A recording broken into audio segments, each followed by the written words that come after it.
Day 5 of NFL free agency is here. Welcome back for another live coverage from the Browns Report, the Broncos Breakdown, and Falcons Today. Matthew Peterson, the host of all three channels here at Chat Sports, and we're going to do another TriCast here as we wait for some news to come in, maybe on Cooper Kupp potentially, as it appears he has whittled down his list to, say, 5 teams. We'll talk about that in just a moment. Then we've got some Falcons and Browns content to get to with Myles Garrett having his press conference today. I'll give you my thoughts and takeaways from all of that, so a lot to cover still, even on Friday of NFL free agency. The first wave, I'd say the first wave is about to end today. Then over the weekend, you're going to start the second wave of some of those smaller signings, although we've had plenty of small signings already. But appreciate everyone for watching and once again with us. It's been 5 straight days, and it's been a blast because sometimes the news is a little slow. I mean, there's like a flurry of moves, and then there's a dry spell. But I think we're having fun. I think we're keeping ourselves entertained. So Jared Brandt with a $20 super chat before we could even start the show. Usually I start a minute or two late because for one reason or another. This time I just wanted to refill my water, so I had to run back to the kitchen. But Jared Brandt, before we get the plane off the ground, $20 super chat. Thank you very much, Jared. Getting the Browns Report on the board. It's been a fun competition, too, for anyone that's been following us for the whole week here between all 3 of these channels. So we'll update the scoreboard and the standings in a little bit. But right now, here's where things currently stand. We've got the Browns Report right now with 18 points, 1 gold, 3 silvers, and 4 bronze. You can win a gold from either winning the Super Chat battle or the like battle. Broncos currently with 2 golds, 3 silvers, and 3 bronze. And then Falcons today with 5 golds, 2 silvers, and 1 bronze, and a commanding first place lead. So that is the updated medal count through 4 days of free agency with one last gasp effort to try and earn a gold medal in one of those 2 events, which right now the Browns Report is leading in, I think, likes and super chat. So they got a good foothold at the moment here. But let's talk about Cooper Kupp, Reed, for just a moment, because evidently a decision could be coming as soon as today. Dan Graziano and Diana Rossini both said that they expect a decision to come out soon, and it looks like there are 5 legitimate contenders.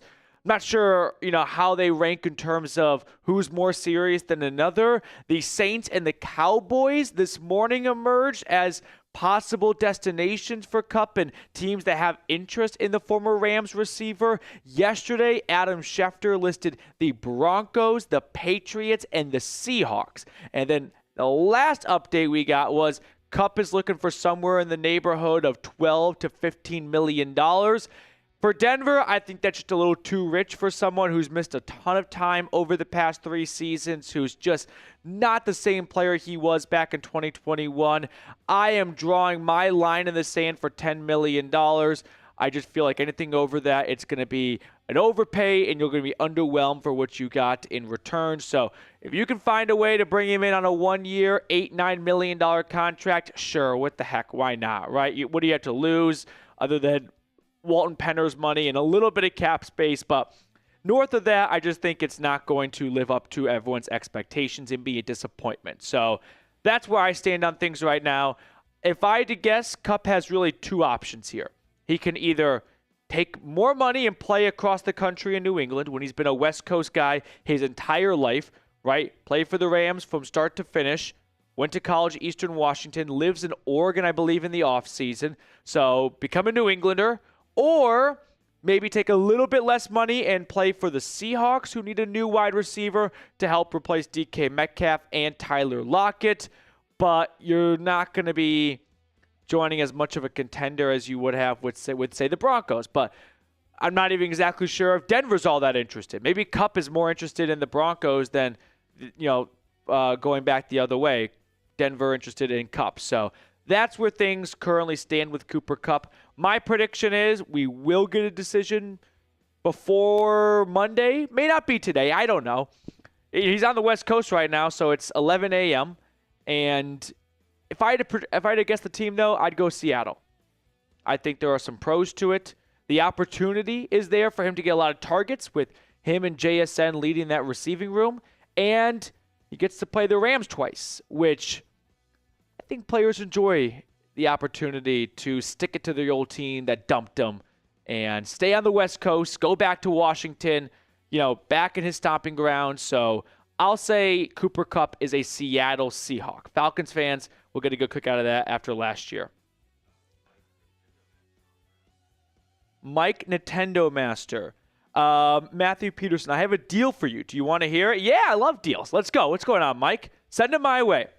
Brian, hey, Petey, what's your take on Myles Garrett's press conference? Great question, Brian. So Garrett, if you don't know, had his press conference with the media today. He signed that 4-year, $160 million extension after asking for a trade. It makes him a $40 million man a season, the highest paid non-quarterback in NFL history. The second most is Max Crosby at 35.5. So sometimes you see players just want to barely one-up the previous guy who got paid. Garrett cleared it by a landslide. So listening to his entire press conference, I have a few thoughts. One, I understand. Let's start with the decorations. The Browns had dinosaurs on the podium and dinosaur cupcakes because Myles likes dinosaurs. This is probably me overreacting to it, but I did find it a bit strange. Not a lot, but just a little bit, because here's a player who requested a trade, who said, I don't believe in the direction of this franchise, and the Browns are trying to pretend like none of that ever happened. Oh, let's put his favorite toys on the table like it's Michael Scott's desk. So I thought that was, I don't know what the right word is for it, but kind of simping for him. And it's like, I get it. He's your employee. You want to make your employees happy, but are we just going to pretend like everything he said about the Browns and the lack of faith in the direction they're headed ever happened? Sure seems like this is a one-sided relationship that the Browns are putting way more effort into make work than Garrett is. Michael with the $50 super chat. But put the dinosaur stuff aside. Let's get actually into the meat and potatoes of it. One, for someone who just signed a $40 million extension, it sounded more like a funeral than a celebration. I get that he was probably on guard and on his defense because a lot of questions were being tossed his way, and fairly so. The guy said, hey, I want to be traded, and it's not about the money. And then he takes a huge contract. So you got to help us figure out what happened. How do we go from there to there? But I think the tone and the vibe, we'll put it, was pretty telling that Garrett just came to the realization they're not trading me. If I'm going to be here, why not get more money and add a no-trade clause to my contract so that the next time I request a trade in maybe 2 years or so, I've got a little bit more leverage in where I could get dealt. But, Brian, those are my two. I don't want to say the dinosaur one is a big takeaway for me. I just thought I'd share that because I found it a little bit, I don't think strange is probably the right word, but noteworthy. And then the thing I appreciated the most from it would be Garrett acknowledged that he's got to, win the fans by his play on the field. And if the Browns win a bunch of games, no one's going to be upset with Garrett requesting a trade. If things don't go well, Garrett does not strike me as someone who really believes to his core this is a place that can win. And I don't think he's going to get up there and really motivate the locker room like you'd hope a team captain and leader would to turn things around if the Browns get off to an 0-2 start. I think he's probably just going to have the mindset of, see, I was right. We can't win here. And now I'm stuck here kind of. But I did this to myself because I signed an extension, but I had no other option. So I'm not going to be the rah-rah leader to turn things around because I don't want to be here to begin with because I don't think we can do anything in the postseason. Michael with a $50 super chat. Good morning, Broncos country. Go Bo Broncos. Back-to-back streams with Michael Ron. How do they pronounce the last name? Ronquillo? Yeah, Ronquillo with a $50. Well, yes, there's 100. Michael with a $50 super chat. Let's go. Thank you so much, Michael. Putting the Broncos breakdown up at the top of the leaderboard for the super chat battle. Let's see if Denver can stay there. Falcons today still trying to get on the board. They got a lot of gold medals, so maybe they feel like we can just kind of play the backups a little bit and mail it in on day 5, or maybe they're going to be a sleeping giant. But right now, super chat battle, $50 for the Broncos breakdown, $20 for the Browns report, and $0 for Falcons today. Like battle, I mean, it's neck and neck, right? There's barely any separation from first to third right here. Now, for it being the last day of free agency of our live coverage, I wanted to do something fun for all three channels. For anyone that's just tuned in, this is a tri-cast between all three channels here at Chat Sports. So all three channels seeing the same picture and hearing the same audio. But I just want to say thank you to everyone for tuning in and watching our coverage. So I know how popular the duck races are, and I thought for it being the last day, we could have a duck race. Now, a duck race is no fun if there's no prize at the end. So I put together some prizes. So let's start with, I don't know, Reed, whichever one you want to pick. Yeah, that works. I'll start with the Broncos one, and then we'll go through all three. So the Broncos one and the Browns one are the same prize, which is when I was at the NFL Combine in Indianapolis, on the way out, which, by the way, the last day for like the 60 tables that were set up for media members, there were probably 10 to 15 left, at max 15. And so I went around, and as the lady was just collecting all of the table markers and throwing them in the trash, I just said, can I have this? And she's like, sure, no one's ever asked, but if you want it. And I was like, I think some viewers might enjoy this. So I don't know, maybe not, but I snagged a Broncos and a Browns table marker. I couldn't get a Falcons one. I think she got to it before I realized what was going on, and it was already thrown away because she had like a wheelbarrow, like a wagon, and I was diving into it trying to find the Falcons one, and it wasn't there. So if you super chat any amount, you'll be added to the raffle for both. This for the Broncos, we'll do different raffles, of course, different duck races. And then this one for the Browns. If you're unable to super chat, that's not a problem. I'll pick people out of the chat at random as well throughout the course of our live show today. And for Falcons, I'm sorry I could not get the table marker, but I am going to Las Vegas next weekend for a bachelor party. So I'm going to go old school here. What I want to do, and I think this could be some fun, is I'm going to go to the sportsbook, obviously, during March Madness, and I'm just going to put in $20, $30 on the Falcons to win the NFC South. And whoever wins this raffle, I'm just going to mail you the printed out bet slip. Because there's nothing better, I feel like, than a good old-fashioned printed out bet slip. Because that really feels like you're holding on to a golden ticket, right? You were like, this is something, when it's on your phone, you kind of forget about it. And you're like, oh, I didn't even realize it. Plus, when you win something that way, you end up just respending the money on the app. But with the tickets, you can either go to Vegas if you plan on going, or you can always mail it in, and then they just mail you your winnings. Do you know what a rush it would be next year in like January to get a letter from Caesar's Palace with like $45 in it? That'd be the ultimate rush for the month of January. Yeah. So call me old-fashioned, call me old school. I still miss paper tickets. I hate how everything now is strictly on your phone.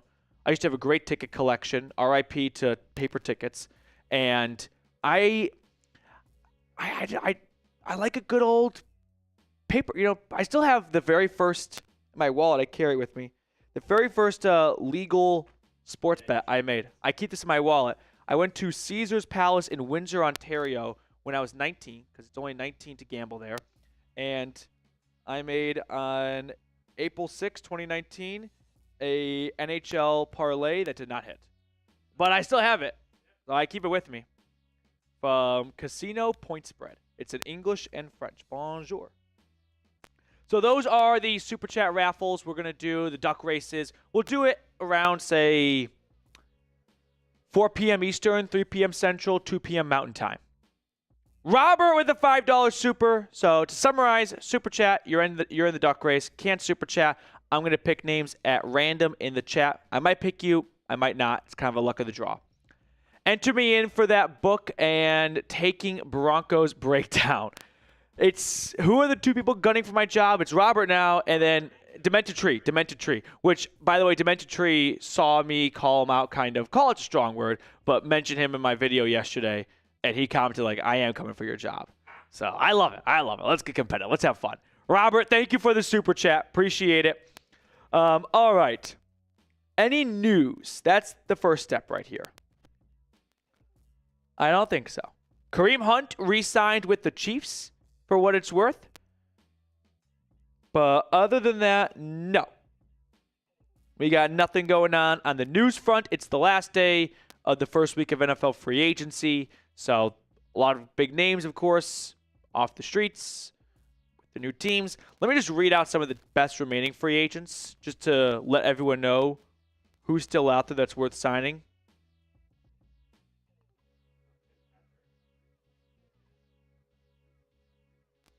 Tim Patrick. Oh, I did not see that. It worked out. Did it work out? I don't know. Do you guys think, talking to Broncos fans right now, was it a good idea to let Tim Patrick go? Because you got some good production from Devon Vele and Troy Franklin. I think if I told Sean Payton what Tim Patrick would do with the Lions, he might decide, yeah, let's not get rid of him actually. So, best of luck to Tim Patrick. All right, let's run through some of the best players available. Oh, yeah, what's your proposition? If we get to 100 likes in the next 2 minutes, you will do in a future live stream a fan-led mock draft. I like that idea.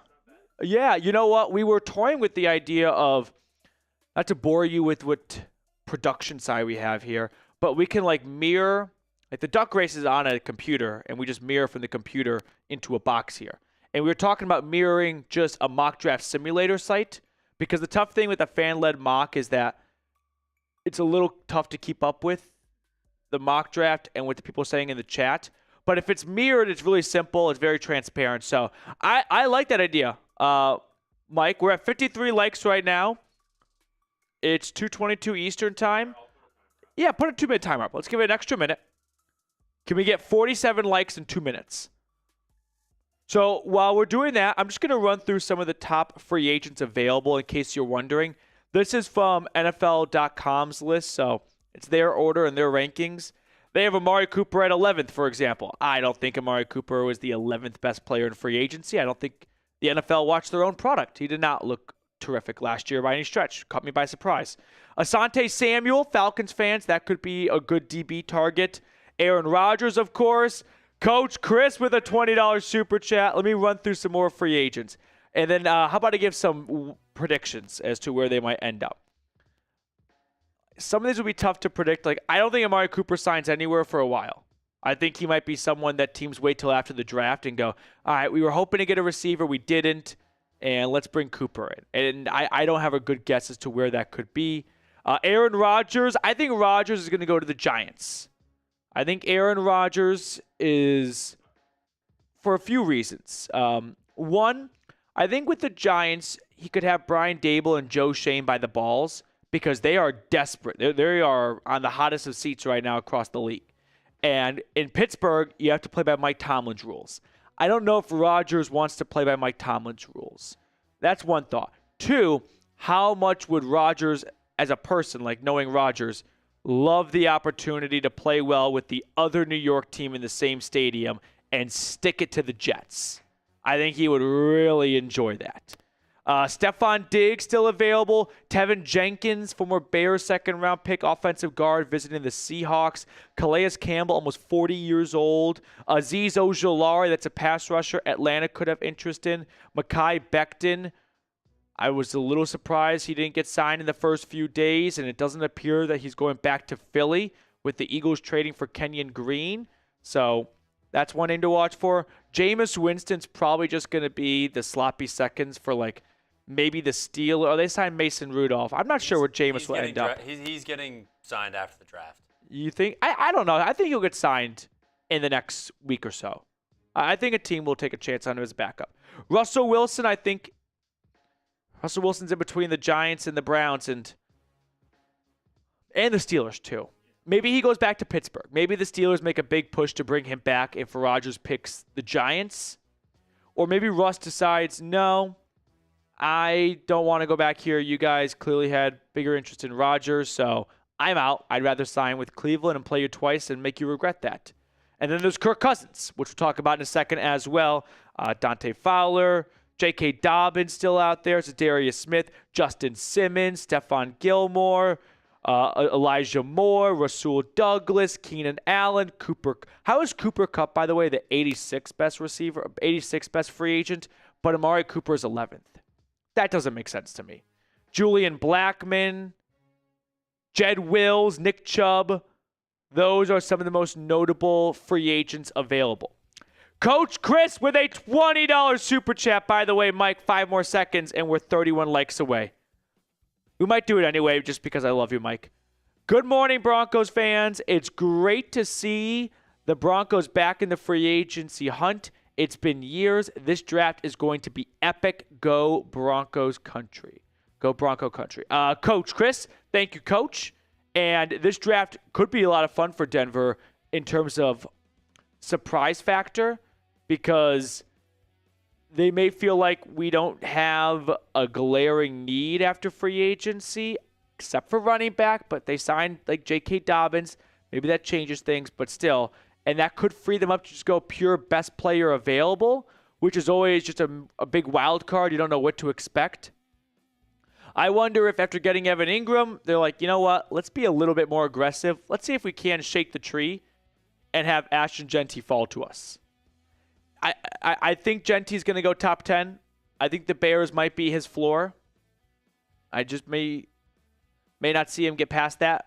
But it would require a decent trade up from Denver.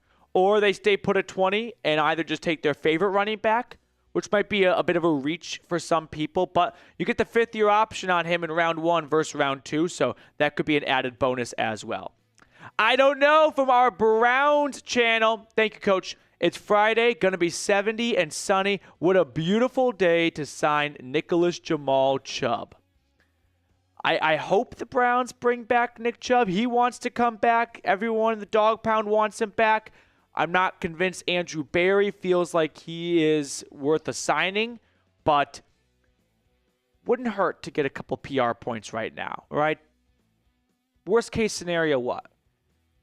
It costs you virtually no money, and yes, a roster spot, but even if Nick Chubb's not super productive, I still think his presence is worth a roster spot. So I'd love it for the Browns if they brought him back, but I agree with you. I don't know. We'll see. We shall see. We got 156 viewers on our Falcons stream, 196 on our Browns stream, 228 on our Broncos stream. So for anyone watching that wants to get some more gear for your favorite team in your closet, we got a Bo Nix jersey, a Browns t-shirt. There's also a Falcons hoodie available. Go to chatsports.com/fanatics. These deals, these sales, they come and go, so I don't want you to wait too long and then the sale's no longer available. So get it done right now. Get some of the best gear available for your favorite squad on sale. chatsports.com/fanatics. We got a super chat coming in from Kingston. What is the chat saying? Godzilla, stop spending money on used players. Find talent in the draft or 1-year low. Prove it deals. That sounds like an owner's burner. Like just trying to put that out there. Stop spending my money. Kingston Powell. Kingston, thank you so much for your super chat and support of the channel. Appreciate it. That gets Kingston entered into our Broncos Combine table marker raffle. Super chat any amount. I've got one for the Broncos. I've got one for the Browns. I do not have one for Atlanta, unfortunately, but my offer for the Falcons is I go to Vegas next week. I'll put $20 down on Atlanta to win the NFC South, and if it hits, you get the winnings. I don't even need my $20 back. You get all of it. So that's what we got going on. I just want to have some fun. But more importantly, I just want to show my appreciation for everyone who's been supporting us here via Super Chats, watching, liking, commenting, and hanging out with us for 1, 2, 3, 4, or maybe all 5 days of free agency. If you've been watching all 5 days of free agency, get in the chat, type me. I just want to know who the real ones are right now. Mike, I guess no mock didn't hit the number. Thanks for taking my deal. You're the first channel to do so. Well, that's really depressing. Saying we did it. We're the first channel not to reach it, I think. Well, that would be the same thing. Okay. I said yes, though, so I'm saying that they just didn't get to the likes. No, well, I think he's saying you're the only one that said yes to the deal. Whether or not whether or not you got to the likes. Well, you know what? It's such a good idea anyway, Mike. We're going to do it no matter what. We'll probably do it, what's today, Friday? Sometime next week. Maybe, let's say Wednesday. Just going to pencil in Wednesday. That could be subject to change. And then here are the medal counts. Through 4 days so far, 5 points for a gold, 3 points for a silver, 1 point for a bronze. Oh, he's him. He's back.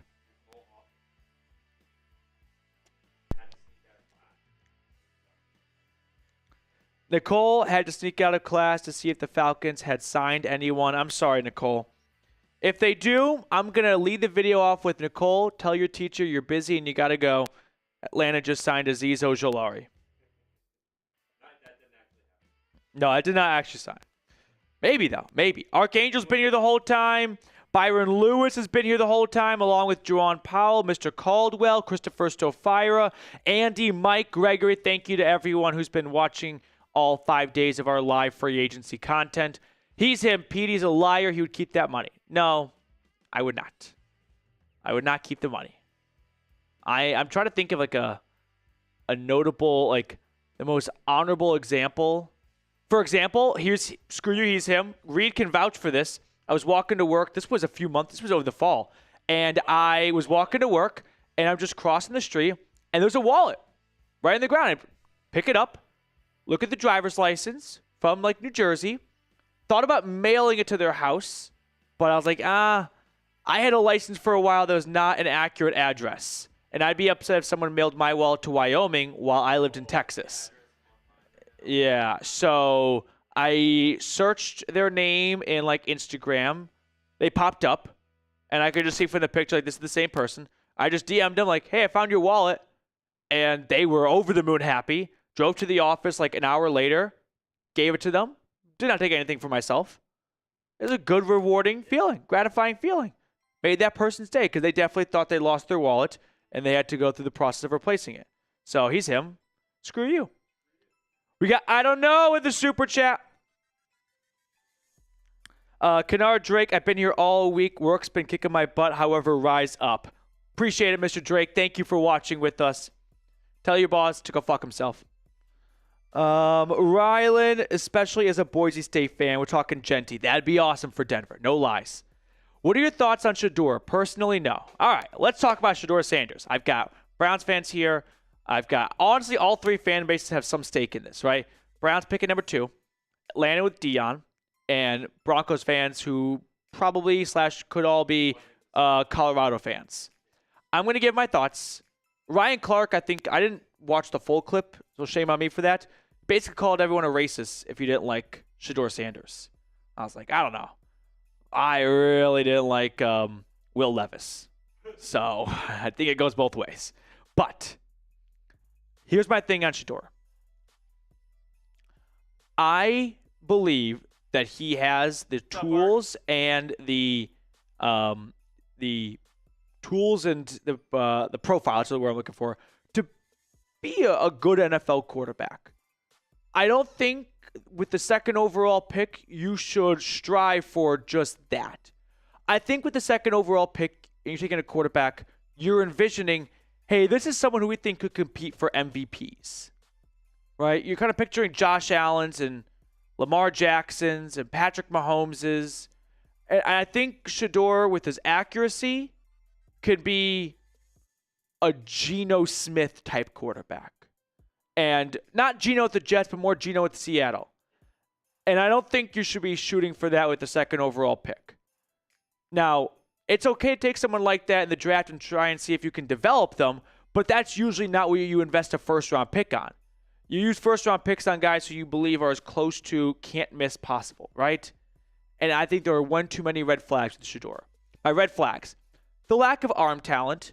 You can have successful quarterbacks like Joe Montana without crazy strong arms, Brock Purdy. There's plenty of examples of it.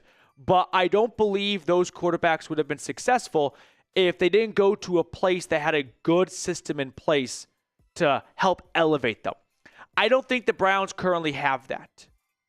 I don't think the offensive line, the run game, or the receiving core is going to help kind of pick up Shedeur a little bit early in his career. Brock Purdy, I'm not trying to say, he doesn't deserve or he's not as good as what his numbers indicate, but he was thrown to Deebo Samuel, George Kittle, Brandon Ayuk, and had Christian McCaffrey in the backfield. I don't think Shedeur going to Cleveland is going to be a good mix for either party. So my thoughts on Shedeur are, I believe he can be a good NFL quarterback. I think the accuracy is there. He does have a tendency to hold onto the ball for a long time and takes a lot of sacks as a result. And I think some people have just been quick to go, that's all on the offensive line. It's not a very good offensive line, but there are one too many examples of the dude just ran out of a clean pocket and he's playing backyard football, and that's not going to translate to the NFL. You got to coach that out of him. And Stefanski maybe could coach that out of him. But second overall, I've got one too many, yips or concerns. So that's why I don't think it's a good pick for the Browns at number 2.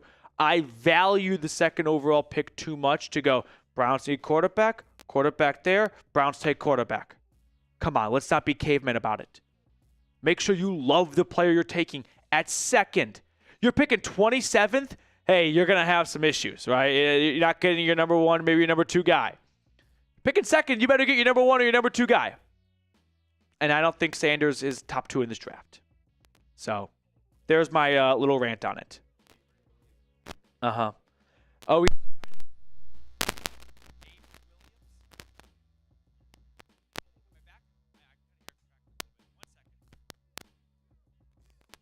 1 second.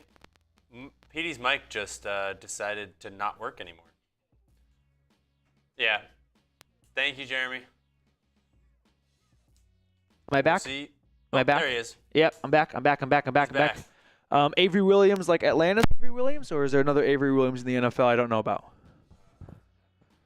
Sounds like Avery Williams, the former running back, receiver, return man for the Falcons, going to where did you say?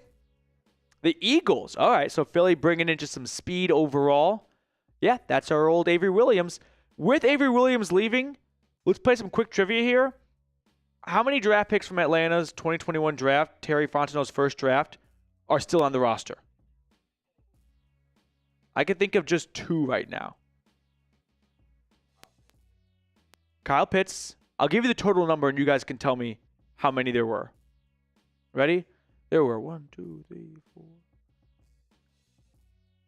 9 players selected in the 2021 draft for the Falcons. 2025, how many remain? Any guesses? You said Kyle Pitts. Anyone else you think?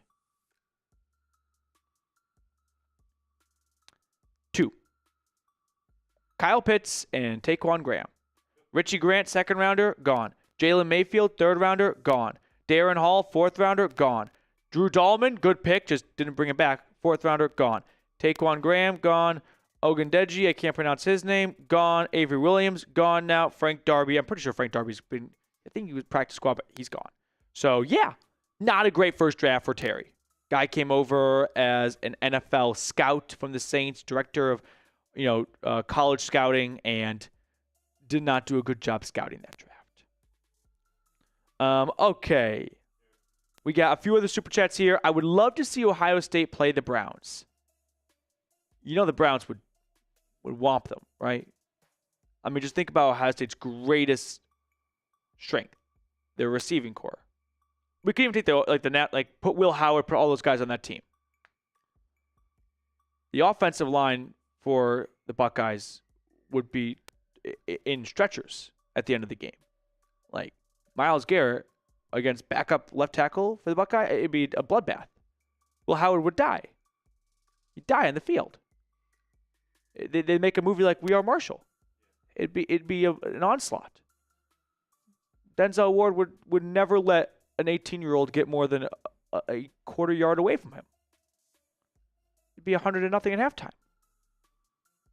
You think Jerome Ford is just average in the NFL? Imagine what Jerome Ford would feel like going up against college linebackers. It'd be a huge breath of fresh air. He'd run them all over. You don't want to see this. If you're a Buckeye fan, you don't want to see that. We got some other super chats here. Is the mic okay now? It's a little choppy. I don't want choppy. A little turbulent, like in and out. Someone give me an audio level. Well, that's not good. I don't see time in the Buckeyes. Someone let me know how the thing, Robert, is it's not a cheap mic, so it's frustrating when it doesn't work well. Okay, I think we have one more or two from He's Him, so he's coming from my jugular. I don't know. We go with waves with He's Him. Sometimes he plays nicely, sometimes he doesn't play very nicely. Yes. Me, the person that said I'd rather have Justin Fields over Kirk Cousins last year. That really fits this narrative well, doesn't it? Yeah, that's you're spot on. What about me putting Michael Penix ahead of Bo Nix? I was gonna say Michael Penix over Kirk Cousins. Yeah, that's what we want right now. I was advocating to bench Kirk Cousins very early in the Kirk Cousins slump, but sure, whatever you want to paint out about me. Steelers traded Watt? No way. Can't believe it. Don't think so. All right. We all caught up on supers now? We can get this off screen because I don't really want it to linger there. It looks really bad. Nicole, Pete, do you think the best college team of all time? Now my fucking... The fuck is this? This is, it was fine for a while. I don't know what's going on. Yeah, Godzilla's like, it was choppy. Static on, off and on. If it's still a little bit, maybe we can see if we can switch mics or something. Because if it's still choppy. We'll figure it out. Can you just mute Snowy Edits, please? Yeah. Go in timeout. All right. Are you back? I think that's better now. Sorry for the audio concerns. Where were we? What were we talking about? Oh, Pete, do you think the best college team of all time can beat the 0-16 Browns? No, I don't. I think we've all had this discussion at our respective lunch tables or water coolers. Wasn't there a recent example in sports of, like, this is what happens? Like, for anyone wondering. Oh, I remember what it was. It was Kendall Hinton, quarterback at at Wake Forest, played quarterback for the Broncos when everyone got COVID. And for anyone that's ever wondered, hey, what would it be like if an NFL team played a college team? Now, Kendall Hinton was not the best college quarterback, but the guy couldn't complete a pass. I think he went 1 for 9. So it'd be a beatdown. Let's see. Crumble Cookies is back. I got to be honest, Crumble Cookies, though. I'm out on Crumble Cookies because I think Crumble Cookies has gone from cookies to, like, fancy milkshakes. You know those milkshakes that you see that have a million things on top of it? Yeah. And they look really good in pictures and videos, but when you have one, you're like, I don't even know where to begin. Crumble Cookies just, like, became this dessert cookie that was no longer any way, shape, or form an actual cookie. And they're all, like, so... Yeah, I agree. No, your mic is... Oh, is it back? No, again. I don't know. If it happens again, I'm going to see if we can get a new one. Yeah. See if we can borrow somebody else's. Yeah. The Bright Wolf is in the chat. Thank you for tuning in, Bright Wolf. What I was going to say before your mic was calories. There's like one cookie is like 800 calories.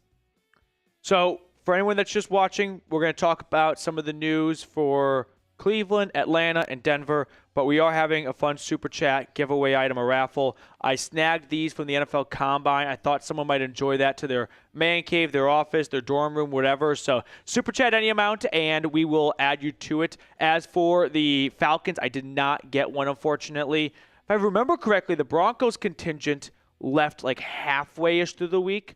Browns contingent maybe around the same time, but the Falcons contingent sticked around the longest.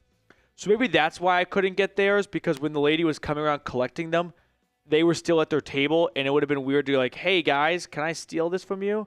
So for the Falcons, I go to Vegas next week. I'm just going to put $20 down on Atlanta to win the division, and if it wins, well, I'll mail you the bet slip, or I can hold on to it for you if you'd like. Anyways, if it hits, I'll send you all the winnings, and this will just be a fun, like, stock to invest in, which costs you, very little investment, if any, and it could pay off quite nicely. Let's actually pick one person out of each chat for a free raffle entry for these 3 raffles. So we're going to do 3 duck races. We'll do them around 4 p.m. Eastern, 2 p.m. Mountain Time. let's pick Ghost Faces here. Let's pick one person from each chat. We'll start with the Broncos chat. So Broncos chat, actually, I guess all chats, just start spamming whatever you want. I'm just going to pause the chat, and whatever name I see at the bottom is going to get that free entry. So commence spamming the chat for a free entry into our raffle. Start spamming away. I'm working on it, Bright Wolf. Spam away. Denary, MJ or LeBron? This is the world's most tiresome debate. I say Jordan because I think that the biggest pros for LeBron have been the longevity element of his career. And while I think that's important for sure, I think when we're talking about the greatest, if you have more points because you played an extra 10 years, I don't think that makes you better as an overall basketball player. I think it just means you wanted to play longer. So I don't value longevity not too much, but like for me, it's not the ultimate, card you play to win. I'm going to pause the Broncos chat first, then I'll pause the Falcons chat, and then I will pause the Browns chat. Still looking for our first super chat on Falcons today. So if you super chat on Falcons, you'd be one of two people for this raffle item. But maybe I didn't pick a good raffle item. You guys let me know. Broncos fan 99 says, I don't even know what we're spamming for, but okay. Yeah. And he started spamming. It's kind of like the scene from Talladega Nights. Anarchy! I don't even know what it means, but I like it. All right, here we go. I'm going to pause the Broncos chat first in 5, 4, 3, 2, 1. Pausing it. I've got crumble cookies. Crumble cookies. All right, Falcons channel is up next, so Atlanta starts spamming. Kennard Drake with a $2 super chat. Thank you. I'm going to pause the Falcons chat in 5, 4, 3, 2, 1. Pause it. I've got Colin E. Roberts. Coolin E. Roberts. E. Roberts. And finally, our Browns chat. Browns fans, commence spamming. Spam away. I'm going to pause it in 5, 4, 3, 2, 1. Pausing it. I've got Andy Gallus. Andy Gallus. So we'll do more free entries. If I didn't pick your name, don't be too bummed out. We'll do it periodically. If you really want to guarantee a spot, though, super chat, and you are in automatically. I saw we got a Falcons super chat. Let's throw that on screen really quickly, and then we'll recap some of the free agent signings for all three of these teams and whatnot. We'll talk more about Cooper Kupp and Myles Garrett for anyone that's just tuning in recently. And as for Atlanta, another one from Falcons today. It's a Browns fan coming over. Kennard Drake, PD loves everyone. ATL may sign a sleeper running back. ELE. Everybody love everybody. Sign a sleeper running back. I mean, they do need a third back. If they don't have a lot of faith in Jace McClellan to be RB3, but that seems like maybe an overkill of resources with Bijan and Algier. If they trade Algier, I'm with you. They're going to need a new RB2. But as long as Algier's there, I don't think they're going to add a running back unless they're like, this Jace McClellan guy stinks. So I'd be surprised, Drake. But I appreciate the super chat. Thank you. We've got another one from Falcons today. It's actually a Browns fan who migrated over to the Falcons channel to send a super chat in. After this, we will talk about Cooper Kupp and what's up with him in Denver. So, I don't know. Go Clowns, he means, a.k.a. Browns. IDK, thank you very much for the super chat. You're in the raffle for the Falcons, so you'll be pulling for Atlanta to win the division.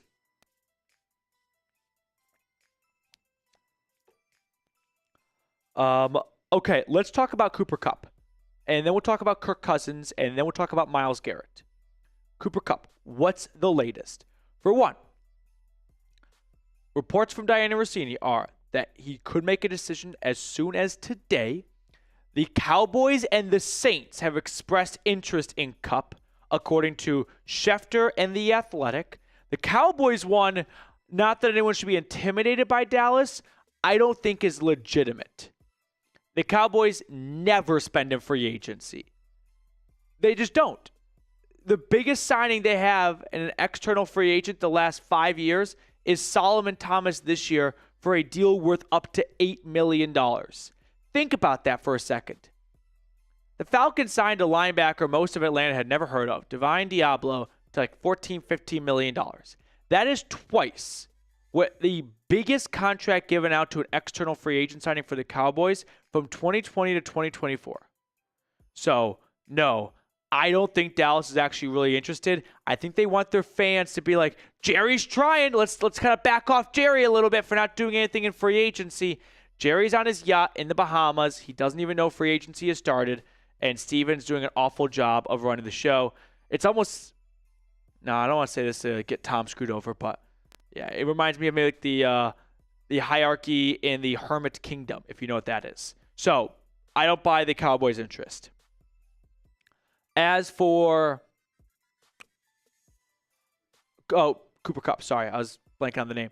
The other three teams, Broncos, which Adam Schefter said he thinks that Kupp would love to play in Denver. Have not actually heard verbatim Denver wants Cooper Kupp or Denver has interest. I've heard Kupp has interest in the Broncos, but not exactly the other way, just some implications. And they may have interest. Benjamin Albright said they don't, more or less. But there's that on the Broncos front. Then you got New England. Cross country, been a West Coast guy his entire career from birth to 32 years old. So a major change of scenery for him. May not want to do that. But the Patriots could probably offer the most money. They have the most cap space. So if it gets into a bidding war, I think they would win it.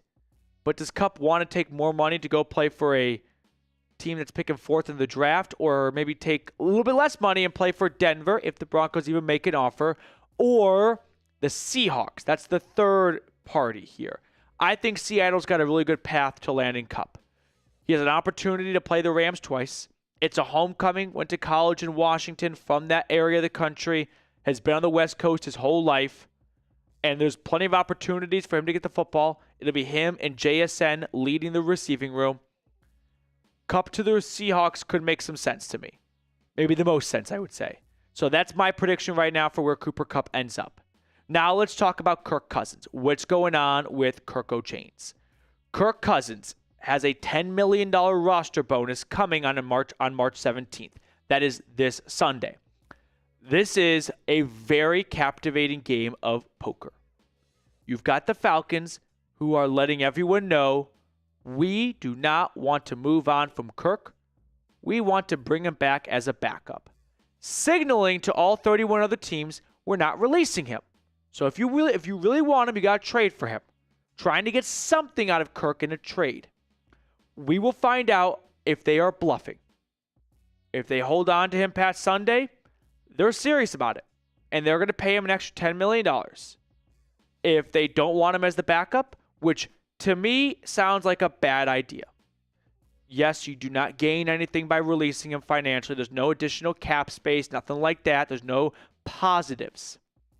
From a human side, and this is what I have really structured my argument around, you've got a player who smashed an egg over his head coach in New Orleans during Radio Row at the Super Bowl saying, yeah, I played through a shoulder and elbow injury. Does not paint Raheem Morris out in a very good light. Did Morris not know? If so, that's damning. You didn't know your quarterback was injured? Or he did know, and when he was asked, hey, is Kirk injured? He kept saying no. He kept playing him when he was injured. The rest of the locker room might be like, what the hell? You were trotting out an injured quarterback and we lost a spot in the playoffs? We were 6-3, but you didn't bench Kirk when you knew he was injured? Or worse, I think it's even worse if you didn't know. You're the head coach, right? It's like the watermark incident in The Office. Do you blame Michael for the cartoon animals having sex that got printed on all those pieces of paper And then he had the press conference, and the Blue Cross, Blue Shield, I think it was, came, or Blue something, the company came. You're like, I think you should resign. And Michael's like, well, I'm not going to resign. You're the head of the company. I'm a regional manager. So that's my office breakdown for now. But it's a bad look for Raheem. All right? There's that. And then Cousins met with Arthur Blank and said, I want to go somewhere else. I want to go somewhere where I can start. And that's not here. You want to keep a player hostage? You think that player is going to be a good asset to the locker room and to the development of Penix? I don't. If they do, we'll find out. I don't. So that's the latest on Kirk Cousins. Myles Garrett. Garrett had his press conference today after signing a $160 million extension, paying him $40 million a year, the highest in NFL history. If you didn't catch it, that's fine. Let me break it down for you. One, it did not sound like this was someone who was super excited. He was on the defense for most of it. He was taking a lot of questions, and fairly so. You said you wanted a trade. You said it wasn't about the money, and then you took the biggest contract in NFL history for a non-quarterback. Makes some sense of that. And his response was, I had a change of heart, and I had a lot of communication with Andrew Berry. I think that's what his PR team told him to say. I don't buy it. I don't believe it. I don't think he had a change of heart. I think he realized they aren't flinching. They aren't going to budge. I requested a trade. I put so much venom out there that I thought they would not be able to bring me back because of it. But they aren't going to trade me. So if I am going to be here, I might as well get paid a lot of money.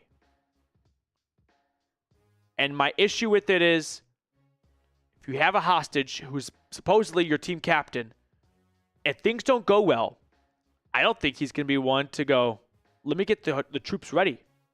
Let me get them riled up. This is a guy who didn't want to be there to begin with, right? And for everyone in that locker room, anytime Myles goes up in front of the room, I would be thinking like, aren't you the player that said that you don't believe in the direction we're headed? And we're going to follow you into battle? That just seems bad to me. But the cure to this all, win. You win games, no one's getting mad at Myles. Myles would be happy he's still here. Win-win. Start losing, I don't think it's going to get any better. It's going to get worse. So those are some updates on Cooper Kupp for Denver, Kirk Cousins for Atlanta, Myles Garrett for Cleveland. Okay. Live for an hour. We have a few super chats that just flew in. We'll get those on screen for you.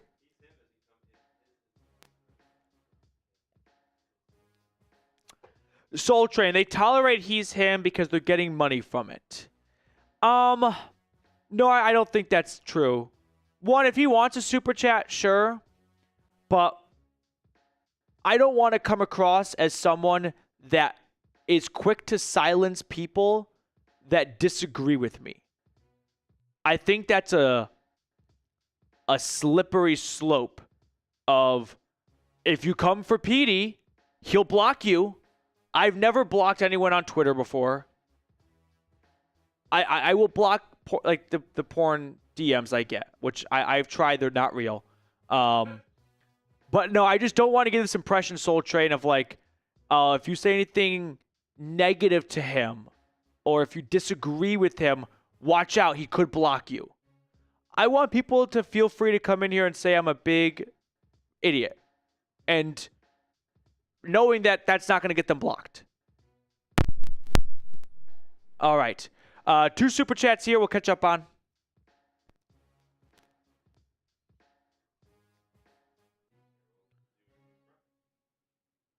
Byron Lewis on our Bronco stream.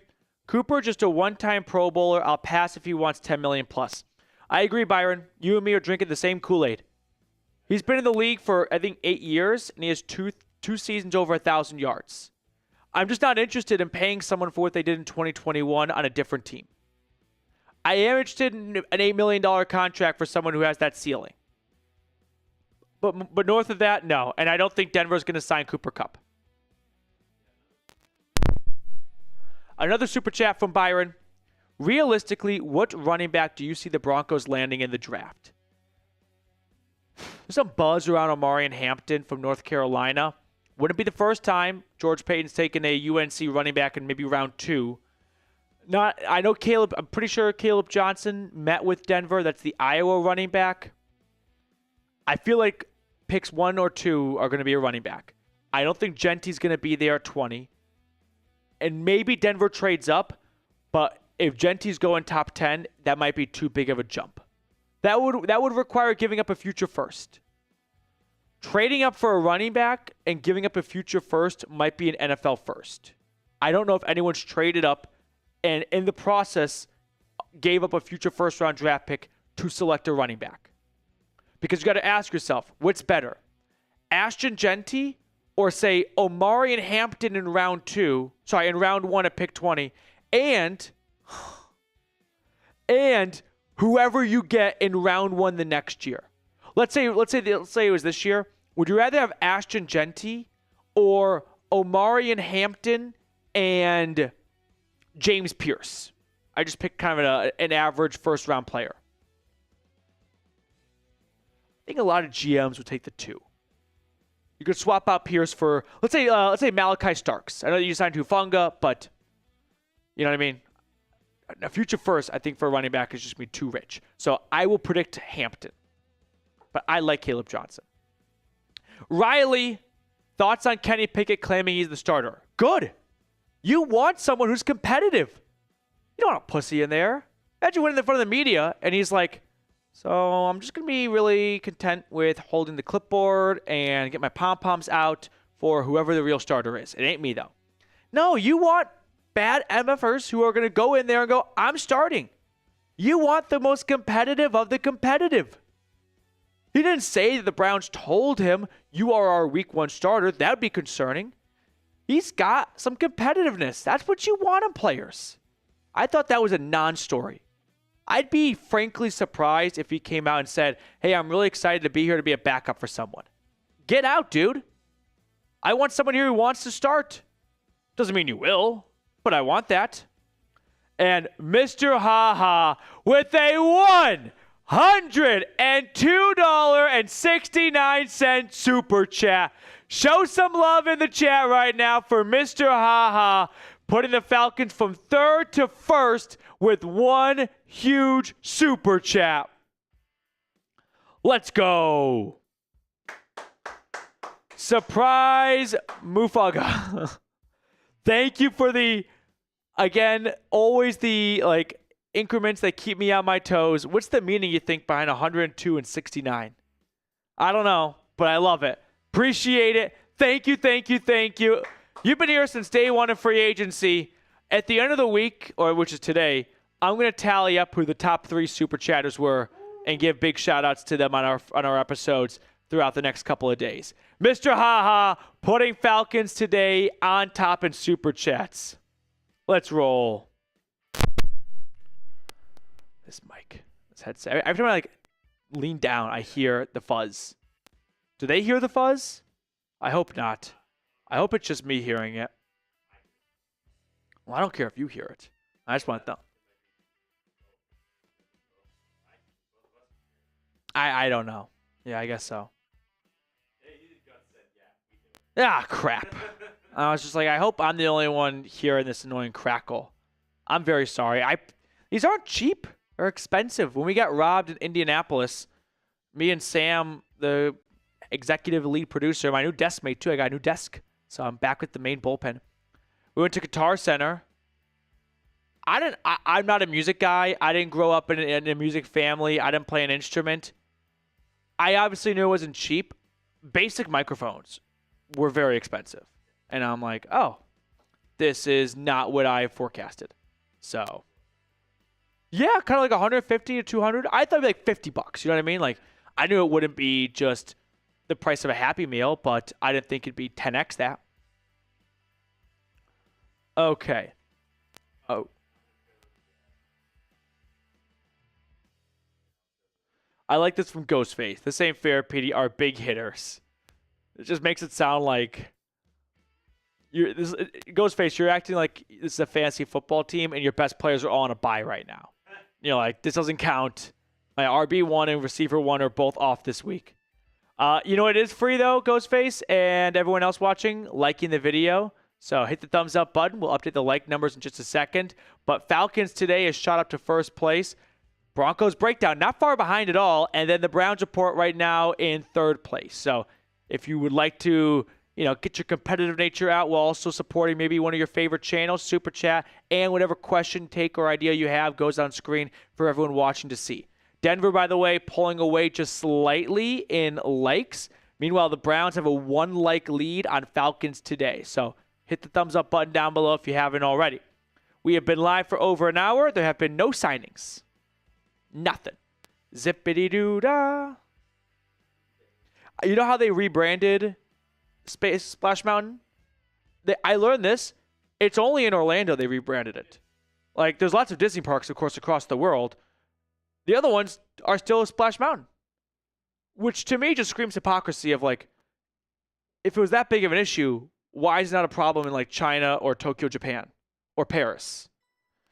It's funny. I was like, Mr. Haha. I hate when Another $100 super chat from Mr. Haha.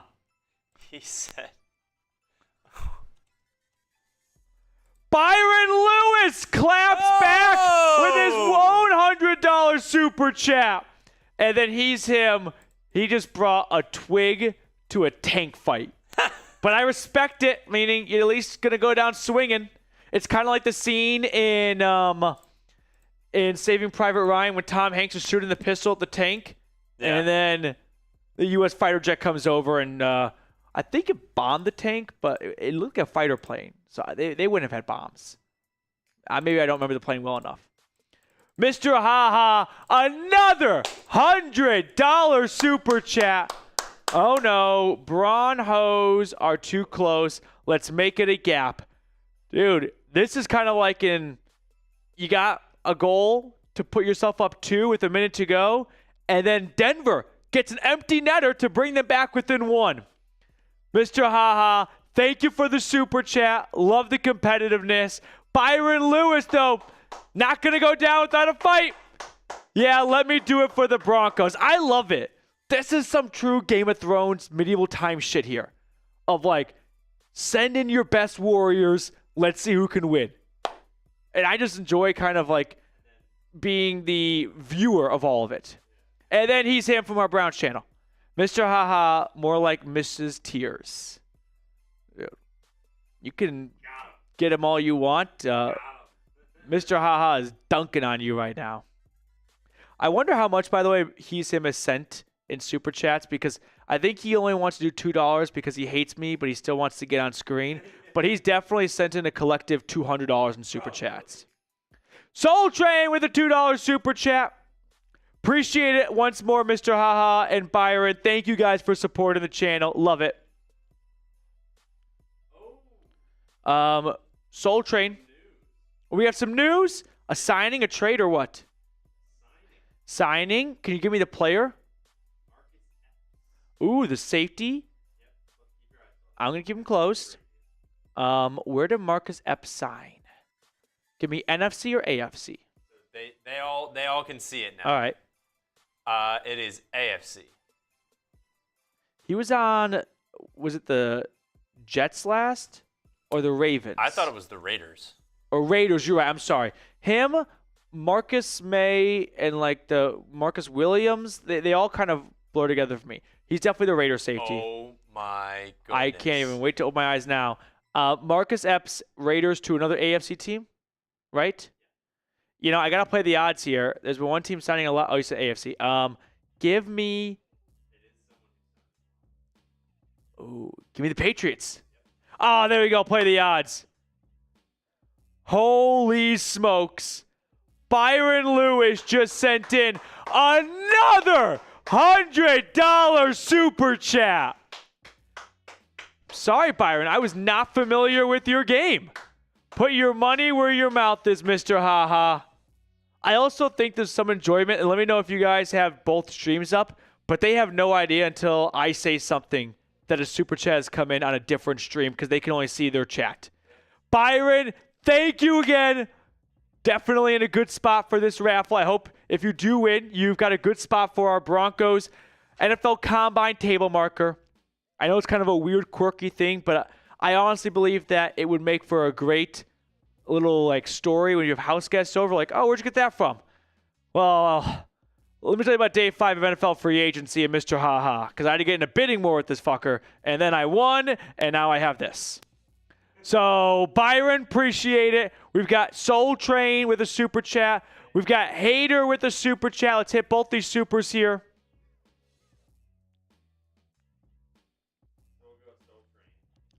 By the way, I have a feeling that Mr. Ha-Ha response is going to be like, you just woke up a sleeping giant. Yeah. He's going to come after like, this is going to be like Doolittle's raid. How many Office and World War II references do you think I can get into a live show? I think I'm at 5 right now. I've done this one, Doolittle's raid, Saving Private Ryan, when the watermark happened on the Office paper, and I'm sure there's one more I already forgot about. How important is drafting a free safety this year? I don't think too important. I like Ronnie Hickman. Now you gotta, Juan Thornhill's gone. It doesn't look like they're gonna bring back D'Anthony Bell, which I liked Bell. But happy that he has a UDFA. And there's the response. Is gonna have an opportunity maybe with Seattle. Saw he was taking a visit with the Seahawks. But I'd say that the Browns, with the 10 picks they have, are going to take a safety. Grant Delpit didn't look terrific last year and had an injury the year prior. And then Ronnie Hickman, jury's still out. Plus, you want to have a third safety to replace Rodney McLeod. So, Soul Train, I'd say day 3, watch for a safety. It could be as early as round 4. Thank you very much, Soul Train. We've got a few other supers. Let's get to these other supers. But Mr. Ha-Ha with a $120 super chat. I don't even know who's leading right now between Broncos and Falcons. I think Falcons might be by a smidge. Sam Brown's here. He's a Broncos fan. He's pulling for his team. Evan Ingram, best tight end of football. Mr. Lewis, you don't want it. I just got my bonus.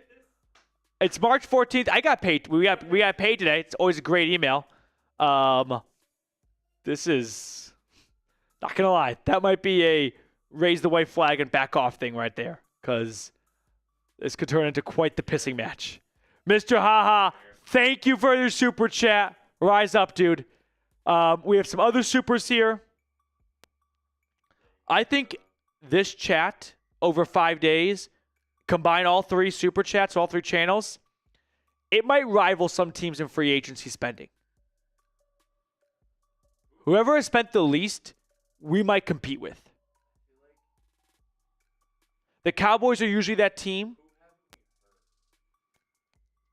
Haven't heard the Jags sign a lot of players. Right? They signed some guys? Okay. Haven't heard the Packers sign a bunch, which is pretty normal for them. They don't usually sign. Kind of tough to get players in free agency to come to Green Bay. Packers got to be up there. Those are like, oh, you're right. The Niners. I mean, we can just look. Take a look. They haven't spent anything. All the other supers we're gonna get to in just a second. Oh, right now, Hater. Tez Johnson tanked his 40 so the Broncos can get him. That's some 3D chess right there. I don't know if he would, but that was the slowest 40 time for anyone under 170 pounds since 2003. But with the pads on, the guy plays well. He was really good at the Senior Bowl, and scouts were there, and they saw that. And he's going to get drafted, I believe. I was going to say, you are a big proponent of don't care about what you do in your underwear in Indianapolis. So if I was an NFL GM owner, I'd implement a couple of things. Ready? PD's rule of football. 1, any any field goal kick that is longer than 55 yards, I'm going to snap Byron Lewis, cheese and rice. Let me get through my football, ways of life. Any field goal attempt longer than 55 yards, I'm going to snap the ball back an extra 2 yards so the kicker can get a longer run up. We take the points in the first half, always. We do not burn timeouts to avoid delay of games. And I would take a scout, and after maybe 2 or 3 scouts actually, have them watch all college football like their job requires, and then send them to Bhutan or like Tibet and have them live there from the day after the college football national championship until a week before the draft, so that they only know the prospects by what they saw when they actually played football, and not let combine underwear running and interviews sway them, or agents putting stuff out to reporters to improve their draft stock.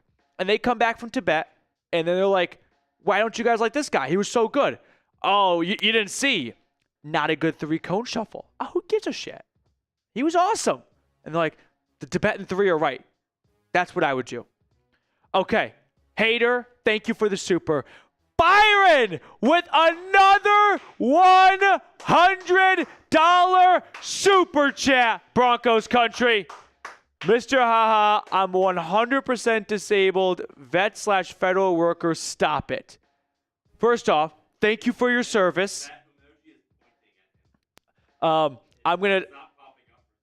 have a little confession to make. I host trivia, which some of you might know, every Tuesday at a bar. And we have on our worksheet, if you're a veteran, let me know, and I'll give you 2 bonus points. I always give the veterans like 5 bonus points. I'm just like, so thank you for your service, first and foremost, and thank you for your support of the channel. Please don't put yourself in any trouble, though, with this. I don't want anyone having regrets tomorrow. Byron, shout out to you, dude. We have a couple other super chats here. Is Mr. Haha a veteran as well? I just saw Lav say, bro, it's 2 veterans. I don't remember Mr. Haha saying he was a veteran. And maybe Lav, he said that? Oh, man. You know what made this even better? Pedro said it's prime Magic versus Bird. Okay, Lav just said he's in the Army. I'm looking up. Oh, yeah. Re-enlistment. Okay, I see. So, I would love nothing more for Byron to be in the Navy. That'd be awesome. Army, Navy, super chat, looks like battle. That'd be awesome. Please tell me, Byron, you're in the Navy. Byron feels like a Navy name. That's a sailor name, right? Admiral Byron. That has a flow to it. Robert's a veteran. Thank you for all the veterans watching. Thank you for your service. It's a debt that we can never repay. My dad's technically a veteran. He served? So he went to the Naval Academy for 2 years, and he was on a ship. Wow. Yeah. So he was in Annapolis? Yep. And then left the... He realized it wasn't for him. Okay. He loved it. I just thought you were like locked into a certain amount of years. No, you can go whenever you want. Okay, I see. He was still in school. He was still in school. I got it. Okay, yeah, okay. So he went. I didn't know you went on ships when you were in school. Yeah. Oh, that's pretty cool. Yeah. So he worked on a ship. Played Battleship. Yeah. That's fucking awesome. Yeah, it was. You would love my dad. I'm sure I would. I got USAA. My grandpa was in the Army. Everyone, all 3 of these chats, I think, know my dad. He hops around a couple of channels. Yeah, Uncle Buck hops in. Uncle Buck is my dad. Okay, but I don't. Oh, go ahead. Sorry, to finish my thing. If you're in the Naval Academy, you're technically a veteran. So when it's like, oh, stand if you're a veteran. Does he stand? He should, but he doesn't like to. Yeah, I wouldn't blame him. He's like, I technically I am, but his first freshman and sophomore year, and then he went to Penn State after, and that's where he met my mom. Because I'm sure, like, if he stood and there were people there who served in like active military zones, he'd be like, "Oh, you too?" Like, not quite. Yeah, I don't want to say like I'm at the same level. He did help the country. Of course, yeah. Not to the extent. So this is what Browns fans want: QBs, Russell Wilson, Shedeur Sanders; RBs, Nick Chubb, Omarion Hampton, Jerome Ford; wide receivers, Jerry Jeudy, Byron's Navy. Oh. This is about to get way more competitive. It's Army for the Falcons, Navy for the Broncos. Which I feel like it'd make more sense if Broncos was Air Force, but I still like the Army-Navy duel. Wide receivers, Jerry Jeudy, Brandon Ayuk, Cedric Tillman, so no slot, tight end Njoku, Harold Fannin, and Blake, and offensive tackle, same. Okay. I don't know if anyone really wants this. I don't want the Shedeur part. I'll tell you that much. But the rest of it, I don't think it's that bad. We're going to say that, like, Russell Wilson's not my preferred choice, but Russell Wilson's better than other options. You haven't signed a quarterback yet, and there's not many good options remaining. You want Carson Wentz or Russell Wilson? I would think Russell Wilson, right? So, I get it. The Shedeur part, I'm with you on. I don't want to say he's trash. I don't think he's going to live up to second overall expectations. I think he could be a lot more successful if he went somewhere as a second-round pick that sat for 2 years and learned how to get the ball out of your hands during practice for 2 years and doesn't just get his confidence shattered when he's like, I can't be Superman back here in terms of like rolling around and holding on to the last moment until someone gets open downfield. I think Shedeur should really, for his sake, not that he has a choice in it, it'd be his best interest, not financially, but he's got plenty of money anyway, to go second round and sit. Sit. IDK, thank you for your super chat. And yeah, the no slot receiver could be something Cleveland pursues in free agency or the draft.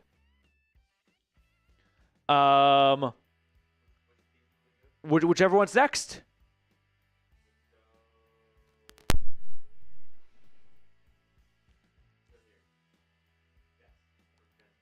From our Broncos channel, Jess Candy, trying to help Broncos country from Joplin, Missouri. Jess has been watching since day one. Thank you for the super chat and the support. Greatly appreciate it, Jess, and I love the contribution to the team's effort. We have a Brown super chat. Rank top 10 hottest celebrities. See, like this is like a he's him that I can kind of tolerate. 10's a lot. That's a lot. That's a lot of rankings right there. Top 3? Sydney Sweeney. Oh. Right, that's the 1-1. No, not for me. Who's your 1-1? Natalie Portman. Natalie Portman, okay. Zendaya's top 3 for me as well. Yeah. I'll let the chat figure out the rest. Next one. By the way, Sydney Sweeney, I think, broke off the wedding plans with the engagement with her, so we all have a chance. There's 27.6 million victims of human trafficking. Yes. Christopher, I was in the KISS Army just for... What's the KISS Army? Am I dumb? Is this like me showing my young age? Chris, what's the KISS Army? I think there's a generation laughing at me right now. I don't know. Christopher, thank you for your super. We've got Mr. Haha on our Falcon stream. Oh, the band? Oh, I didn't know. Oh, I see. So KISS Army is what you call fans, people that like the band KISS. That's like what their nickname is? Okay, I never heard that nickname before. Wait, first Atlanta Beagles. Kyle Pitts needs to go. That's one way to split the room in half. What do you think is a bigger room splitter? Wearing like a MAGA hat or saying, I want to trade Kyle Pitts? You think so? I don't know. If you're in Atlanta, you say that. You walk around like Decatur or Atlantic Station going, trade Kyle Pitts. I don't know if you get beat up, but you're going to get looks. Oh, I forgot to tell you. Yeah. Falcons chat, you guys might like this. Last week, I was walking down, I just left my apartment. I was walking down the street. We live in Dallas. I saw somebody wearing, across the street, a Michael Penix Falcons jersey. Wow. And I was like, what are you doing all the way out here in Dallas? But I was like, this is awesome. I haven't seen a Penix jersey yet. Yeah. It was cool to see in person. I'm going to agree with Carson. I don't know if like Pitts needs to go. Pitts should go if the coaching staff plans to use him like they did at the end of last year.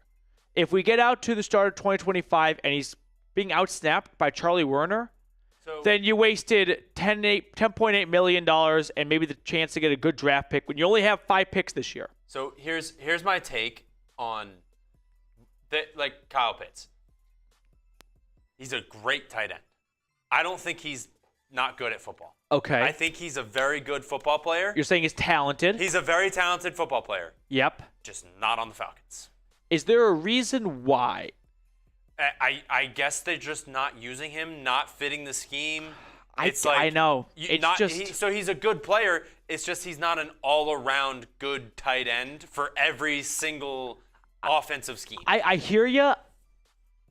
After 4 years, there has to be some level of blame that falls on Pitts more than we probably are putting on it. 2 different coaches. Is he going to change his 2 game? different schemes. And he's gotten, I wouldn't say worse as the years have gone on. The yards have decreased, the touchdowns have increased. But I think we need to place more blame on Pitts. It's like, yeah, but like, if you're, I'm gonna try and make a Colin Cowherd analogy. Okay, go after it. If I ask you, or I bring you over because I'm having a World War party. Okay, World War I or World War II? Both. Both. Wow. Yeah. The Great War Awesome. and the second one. Yeah, and you're like, oh my God, yeah, this is great. Yep. And we start talking about sports. Fun fact: Italy was on both sides in both in one war and the other war. Go on. We start talking about sports instead. Yeah. Well, you're maybe well versed in that, or maybe we start talking about something that you're not well versed in, but you're still having fun. Yeah. But it's not what I'm not getting the best out of you. This is tough. You lost me a little bit. I lost you a little bit. But it's just, I'm trying to make an analogy of you're not being used in a setting the best way. The moment you brought up a world war, I started to think of World War I, and there was this. I lost you in your. There was this there. troops, this regiment, platoon. I don't know what the right word would be, but of the Italian army in the Swiss Alps fighting against the Austro-Hungarians. I think they were, and they would have. They would just charge the other the other side's trenches in the middle of the night with just knives. No guns. They just bring knives. Wasn't super effective, but pretty scary. Dante Fowler signed? All right, we'll get that on screen. Mr. Haha, I'll slow it up then for a fellow service member. Active duty, by the way, PD, FYI. SFCJ Williams, I remember you from GW Brigade Sup Battle. Is this like a message, like you're passing a message to another viewer here via Super Chat? Is this like what people did in the olden days? In my olden days, I mean like 20 years ago, when you'd put something like the classifieds or in the newspaper as like a hidden message for someone else to see? Or am I just not understanding the second part of this? But both of you and everyone that serves our great country, thank you so much for your Super Chat. Or for your service. Jared with a $20 Super Chat. Thank you for all service members' Super Chats. If the Browns re-sign Chubb, do you think they'll give him a 2 or 3 year lower ball offer and then be like, if you retire at the end of it, we'll give you a retirement bonus? No. It would be like a qualifying offer or a 1 year vet min. I don't see any team giving Nick Chubb a multi-year contract. So, yeah, no. I think what could have happened is if Chubb retired and did not play this past season, the Browns could have not given him his remaining, I think, signing bonus, which they would have been in fair right to do. They're not going to pay someone who's not working for them anymore. But when Andrew Luck retired, the Colts paid out all of his remaining signing bonuses still. So if you're looking for me to half answer your question, in that scenario, they would have paid out the retirement, or not the retirement bonus, but the signing bonus. But I don't think so, Jared. Thank you for your Super Chat, though. Taylor with a $5 Super Chat. After Taylor's, do you want to look at the updated scoreboard? Between Byron and Mr. Haha, it is very close. I feel like the Pats might be interested in Kyle Pitts given Josh McDaniels' scheme and how much success they had with 2 tight end sets. Not a bad idea, Taylor. I could see that one. Who is the Patriots tight end right now? Is Hunter Henry? Hunter Henry, I think, is still their tight end. They had Hunter Henry and Jonnu Smith, but that was a few years ago. But I still think they have Hunter Henry. And he's still pretty good for them, actually. But I don't know. Let me look at the Patriots depth chart, who they have beyond that. They signed Austin Hooper, too. They might sign Austin Hooper as well. Their tight end is Hunter Henry and Austin Hooper, and then a bunch of no-neighbors. Actually, one guy on that roster is Giovanni Ricci. Browns fans, remember him? He was the fullback they signed last offseason from Carolina. Didn't make the team. I think he got injured.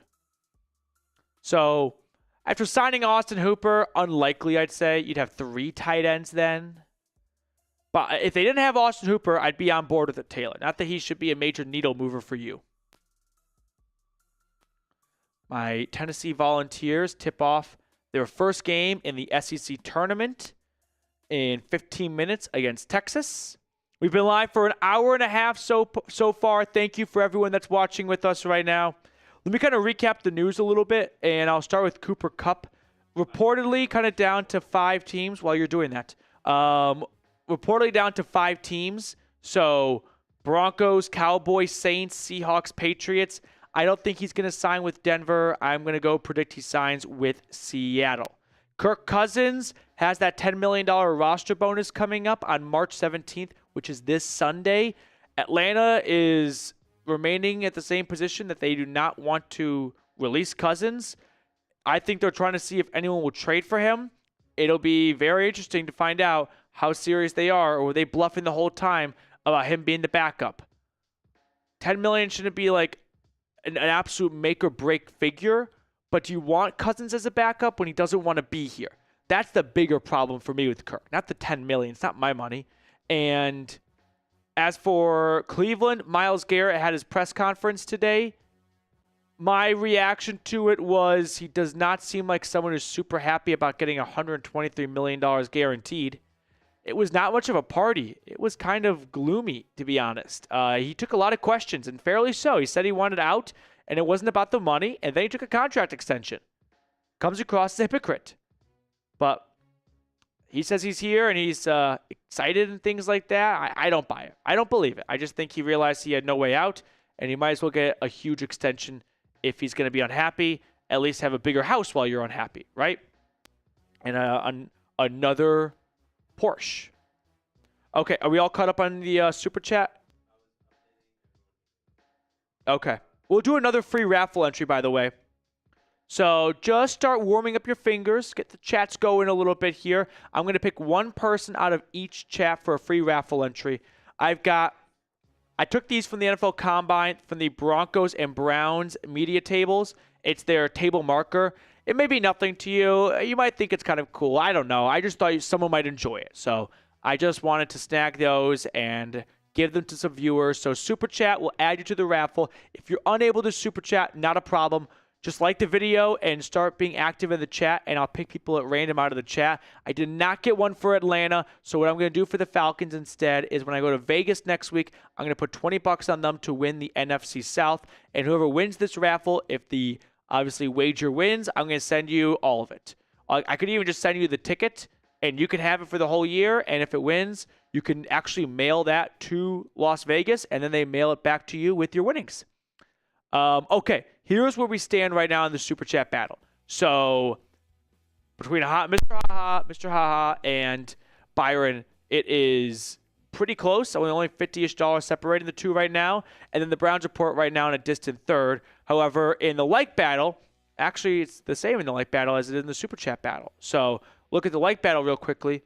First, second, third, again. So, hit that thumbs up button down below, which is completely free if you want to help your side out.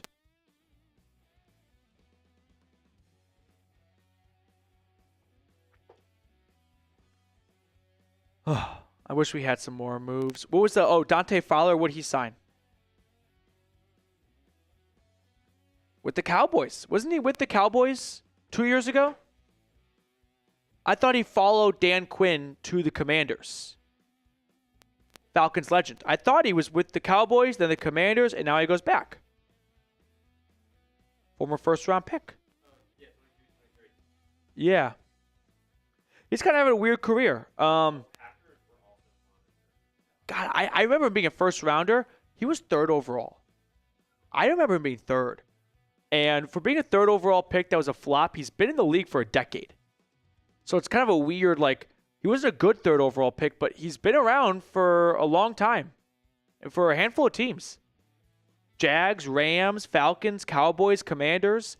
Did you guys see, by the way, the feud? Can you find the Twitter picture of Micah Parsons and DeMarcus Lawrence? Do you know what I'm talking about? And we'll just throw that on screen because that was fun last night. We got former teammates, former defensive linemen working side by side in the trenches together, taking grenades, going at each other's throats now. Yeah, Gardner Minshew went to the Chiefs to be Mahomes' new backup. So Wentz not returning. I don't know if that's just like we don't want Wentz again, or Wentz decided I want to go somewhere where I have a chance to actually start, and I think I can do that this offseason. Or maybe that's just his end of the time in the NFL. Joey Peterson, lock in, Petey. Go Vols. Go Vols, Joey. Right now, you're entering the Hornets' nest, though. A lot of UGA fans on Falcons today. I wore a Tennessee polo one time, or not even polo, like quarter zip. And there were people genuinely upset. They're like, I can't believe you wore that. You know, they're neighboring states, right? There are I have a lot of Tennessee friends, like friends from Tennessee that were from the Atlanta area. My fiance. Thought I saw that Bailey Zappi had gone to the Chiefs. Yeah, Bailey Zappi also going back to Kansas City, which for a while there I felt bad for Bailey Zappi when the Browns took him off the Chiefs practice squad because he could have gotten a ring, which I think if you play for a team for a while and you get traded away from that team, you can still get a ring, but not everyone accepts it. Who was the NBA player that was traded? Oh, Cavs fans, help me out. Who got traded from the Cavs to the Warriors and lost in the finals and was offered a ring but declined it? Why am I blanking? It was a big man. Who was it? Making great radio right now. Oh, crap. This is good trivia. This happens every so often, more so in the NBA. I don't know if in the NFL you actually can get a ring if you're only there for like 6 or 7 weeks. I think it was Anderson Varejao, right? Yeah. That's yes. It was not Andrew Wiggins. Yeah, he was. Drafted by the Cavs. Andrew Wiggins. Drafted by the Cavs. Traded for Kevin Love. Yeah. Anderson, thank you. Charlie Brown also got it right in our Broncos one. Desire Best is a Vols fan. Well, Desire Best, I'll keep you up to date. Mr. Haha, I am on my daily spend. Good. But this might sound crazy. I'm relieved to hear that because I don't want anyone having stress and like anxiety for what they did on the show here. This is supposed to be a fun place, not somewhere you leave going, what have I done? Did you guys see this last night? So DeMarcus Lawrence, Tank Lawrence, signed with Seattle, and he said that Dallas will always be home for him, which is true for a lot of players when they play with their first team for a while. They kind of, keep their house there and they go back there after their playing days are over. But he said he never thought that he could win a Super Bowl there. So people were quick to point out, so he went to Seattle? What are you thinking? Micah Parsons quote tweeted that and called him a clown. And DeMarcus Lawrence said, calling me a clown won't change the fact that I told the truth.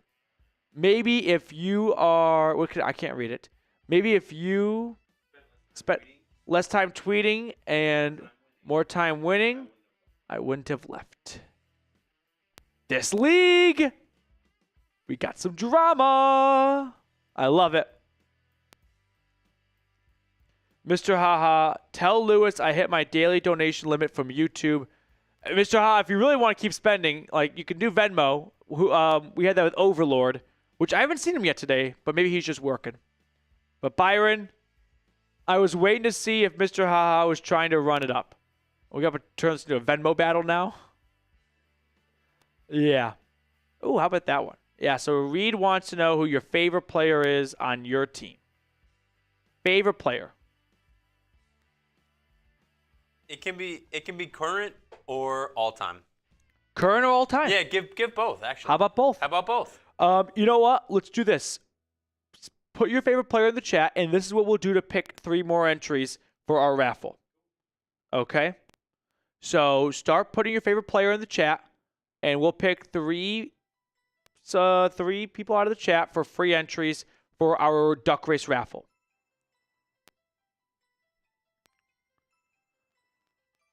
No one wants to give me their... Unfortunately, I don't run Venmo. Soldiers run it up with Cash App. Okay. I don't have Cash App on my phone, so we'll just call it there. You've done more than enough. Soul Train says Josh Cribbs. Lav says Lindstrom. Chris says Tom Brady and Bo Nix. Those two don't really go together. I'm just existing says Sutton. EHYGL, great to have you back. Michael Penix is my favorite. Jeremy says Matt Ryan all time, but Jesse Bates right now. Good answer. Good answer. Danielle Gavorsky, Denzel Ward. Charlie Fry was not a name I thought I'd see. All right. I'm going to pick a name out of the chat. Let's start with the Browns chat, and then we'll go Falcons and then Broncos. So reverse order. So I'm going to pick a name out of the Browns chat. If I pick your name, you will be added to a raffle, which we're going to do, say at 3 p.m. 4 p.m. Eastern, 3 p.m. 4 p.m. Central? Yeah, I'm getting my time zones mixed up. Well, I don't know. 4 p.m. Central, 5 p.m. Eastern. An hour and 20 minutes from now is what I'm trying to say. This is the Browns raffle item. It's from the NFL Combine. All right, I'm going to pick someone out of the Browns chat, and I'm just going to pause the chat. 5, 4, 3, 2, 1. Pausing it. And I've got Joshua Scholl, Corey Big Leg Bajorquez. He's been a great punter for them. So Joshua Scholl is in. Okay. Next up, our Falcons chat. So I'm going to pause the Falcons chat.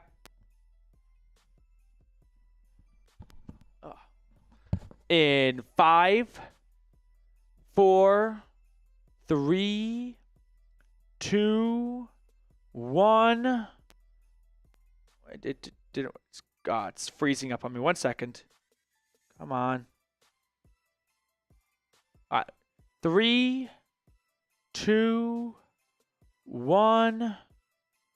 Archangel, John Abraham. Archangel, John Abraham. All right, Broncos chat is up next. I'm going to go with someone out of the chat in 5, 4, 3, 2, 1. I've got Jerry saying Aqib Talib. Jerry saying Aqib Talib.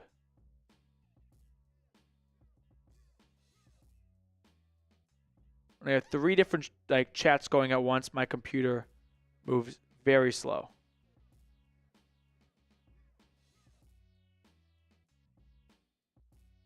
All right.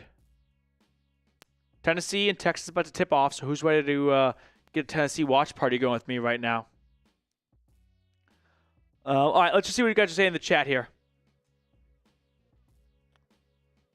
Zach says Drake London. Chris says Josh Cribbs. Archangel says Drake London. Broken Soul, O.J. Simpson. You know, his 1-year anniversary is coming up soon of his passing. Time flies. Kelly, Bale, why would you say that? Why would you say that? Not even playing Ohio State right now.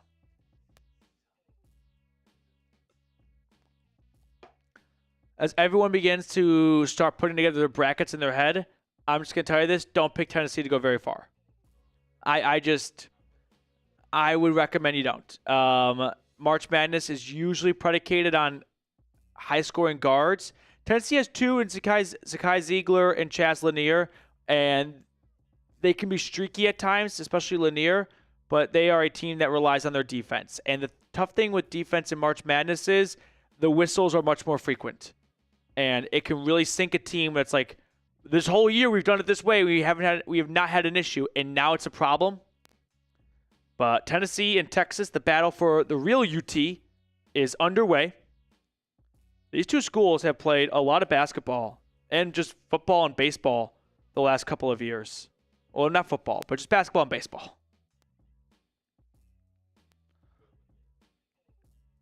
What's going on there? Robert says Champ Bailey is a favorite player. Callum says Julio Jones or Callum.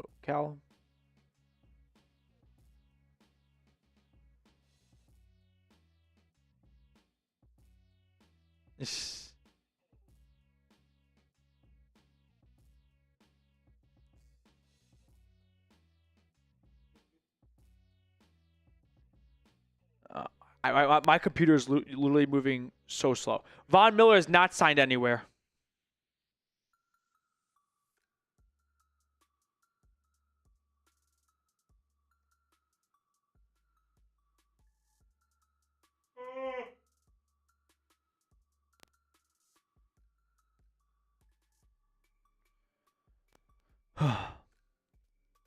So how many names you got so far in the raffle? You want to run through the names we have in the raffle? There's just not a lot of NFL signings and traction so far. Very little moves. All right. Oh, the Bucks are re-signing Sterling Shepard. That's one signing. There you go. Yeah. All right. We got, for the Falcons, we got E. Roberts, Kenner Drake, I don't know, Mr. Haha, Atlanta Beagles, Taylor Vaughn, and Archangel. For the Browns, we got Jared Brandt, I don't know, he's him, Rookie of They, Andy Gallis, Soul Train, Riley, Christopher Stofira, and Joseph Schull. Broncos, we got Michael Ronquillo, Robert 2424, Coach Chris, Kingston Powell, Crumble Cookies, Byron Lewis, Hader, Jess Kennedy, and Jerry. If I missed you, let me know. 2-2 so far between Texas and Tennessee. Just a minute and a half in. Michigan State, Tim, is looking very good. This is probably Izzo's best team in a while. I mean, he's always good in March, but now he's got a really good roster, too.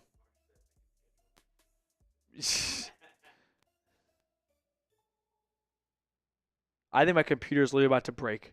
Like, my mouse won't even move when I move it. It's that. Yeah, will the Broncos sign Cooper Kupp? Let me know. I don't believe they will. I don't think they will. And I've said this not for Cooper Kupp specifically, but for a while, that I don't expect Denver to make a splashy, and I think Kupp is splashy, wide receiver acquisition. It's always felt like Denver was more content with their receiver room than the public wanted it to be. So I don't think they will. If they do, and it's over $10 million, I'll be surprised, and I'll be less than enthusiastic about it.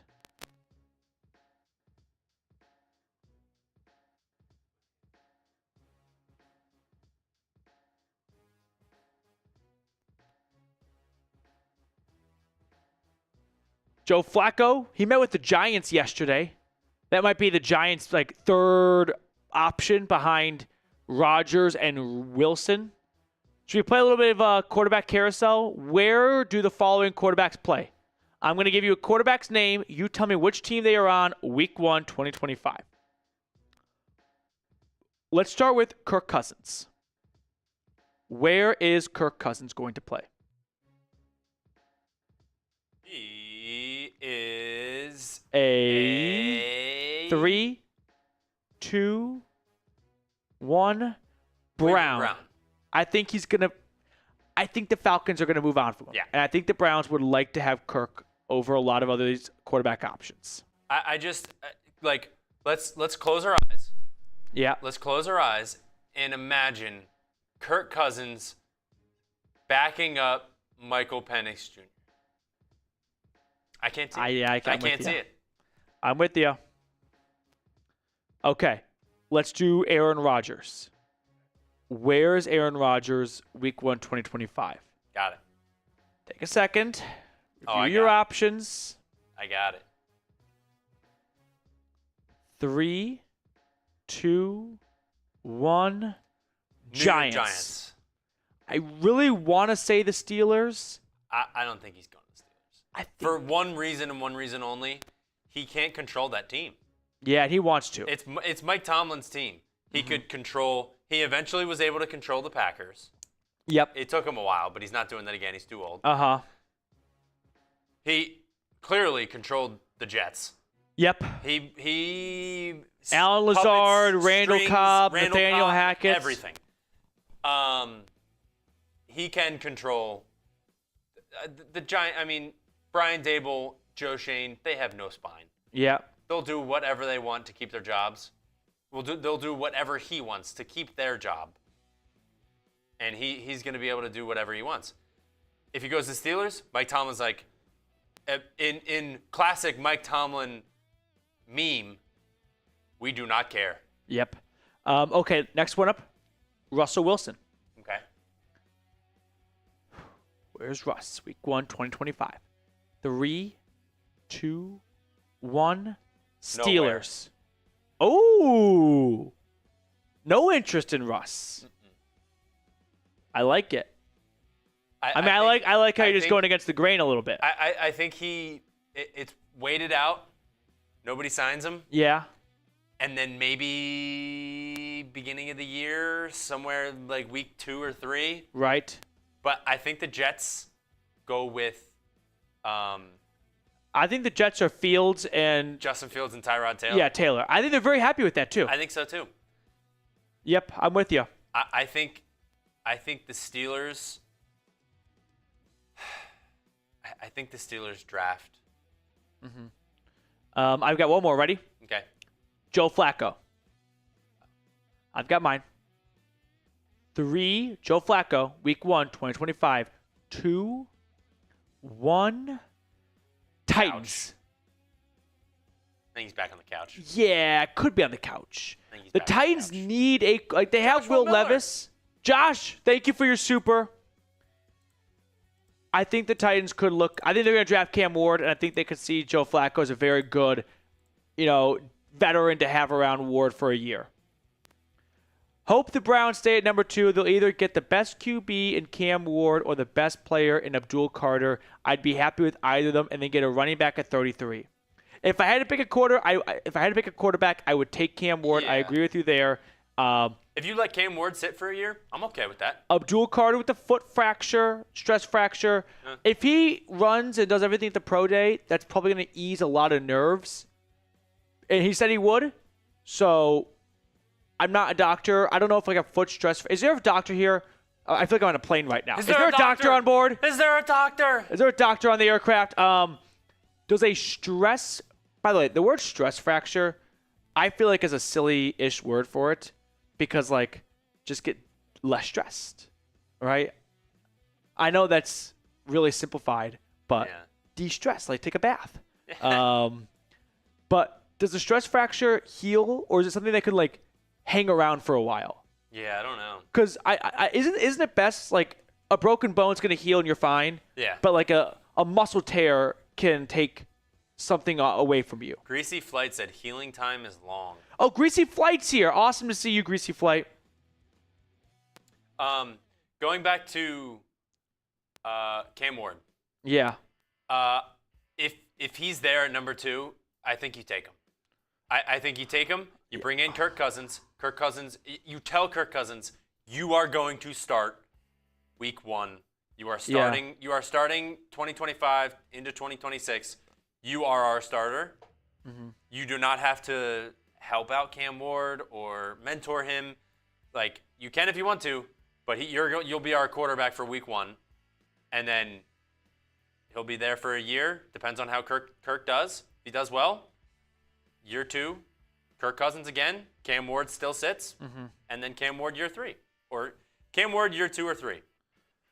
I'm with you, the Cam Ward. Like, that's a quarterback that I can. The thing with Cam Ward, and I was doing some self-scouting. I compared him to like a Jameis Winston light, which the more I think about it, it's actually a very good thing. Because if it's toned down Jameis, less touchdowns, but more importantly, less interceptions. Yeah. And that's the biggest issue with Jameis. So that might actually be what you want in a quarterback if it's a Jameis Winston light. Yeah. I have some concerns with I won't say superhero tendency because like Shador will run around the backfield for a long time. Ward throws the ball in places where it doesn't belong. But so did Brett Favre. And that worked out pretty well for him. So that's where I'm like, he's a gunslinger, and there's going to be moments of, what were you thinking? And then there's moments of like, God bless Cam Ward. But that gunslinger mentality has basically moved Jameis away from being a starter. And that's why I think that Ward, for a first overall pick, just like Jameis, if the turnovers don't go down, he's not going to be a starter for very long. So that's why I think him sitting for a year, I think is important. That'll help with that. Mm-hmm. And go ahead.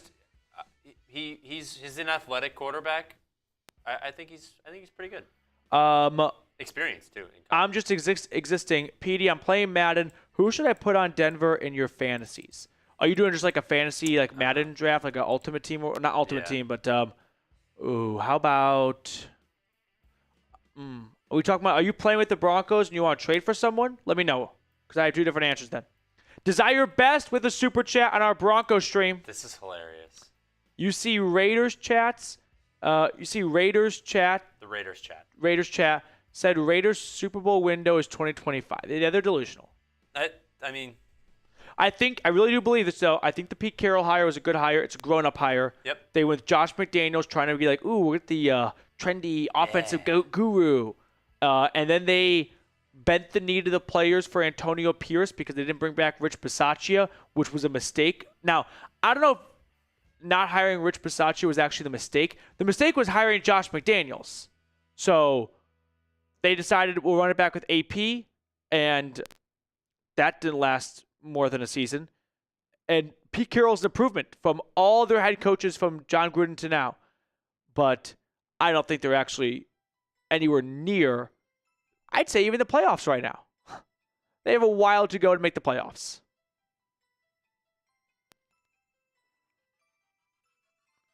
By the way, for everyone asking, it's 11-7 Tennessee over Texas.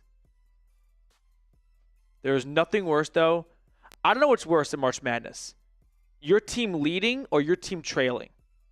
Because leading, you feel comfortable, you feel good, but it's coming. It's like a duck race. But trailing sucks. You don't think you're going to come back. I don't know which position I'd rather be in at halftime. Up by 5 or down by 5. Yeah, Falcons got Keith Taylor. Oh, the fullback? Let me check twitter.com.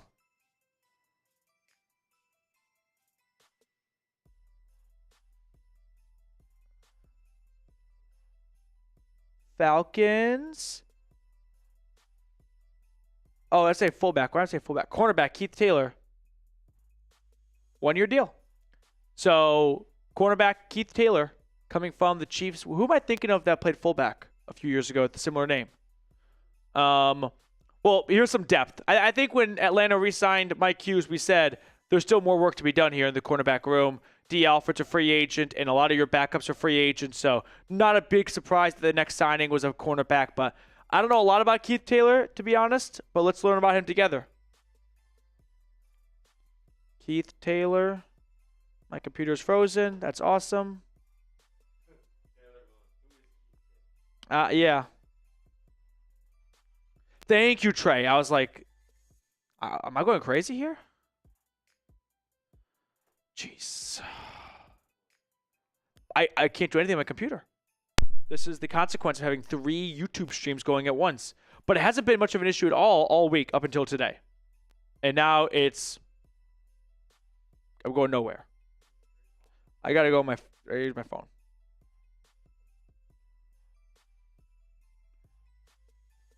Can hardly move the mouse.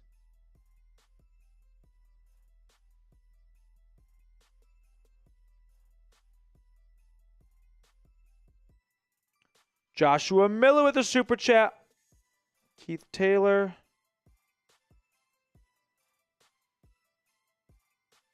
What is there to know about Keith Taylor? He was a 5th-round pick in 2021 out of Washington by the Panthers. Was there for 2 seasons, then went to Kansas City. And in his career, he's got a forced fumble, a couple of recoveries. Okay. Keith?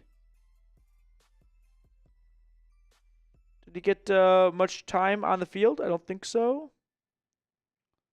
In his career, 5 starts, 45 games. Last year for Kansas City, appeared in 11 games.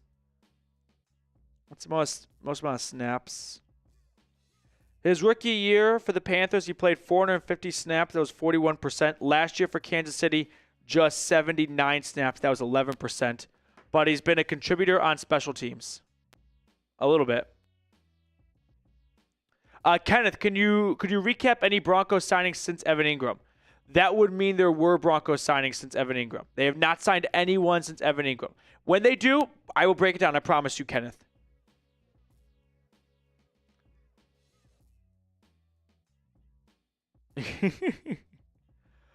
Josh, Deshaun Watson stopped by a meeting with Russell Wilson Thursday. Thoughts? So Watson has been between Berea and Miami during his rehab, and these are approved travel plans for him. He's back in Berea right now, rehabbing his Achilles.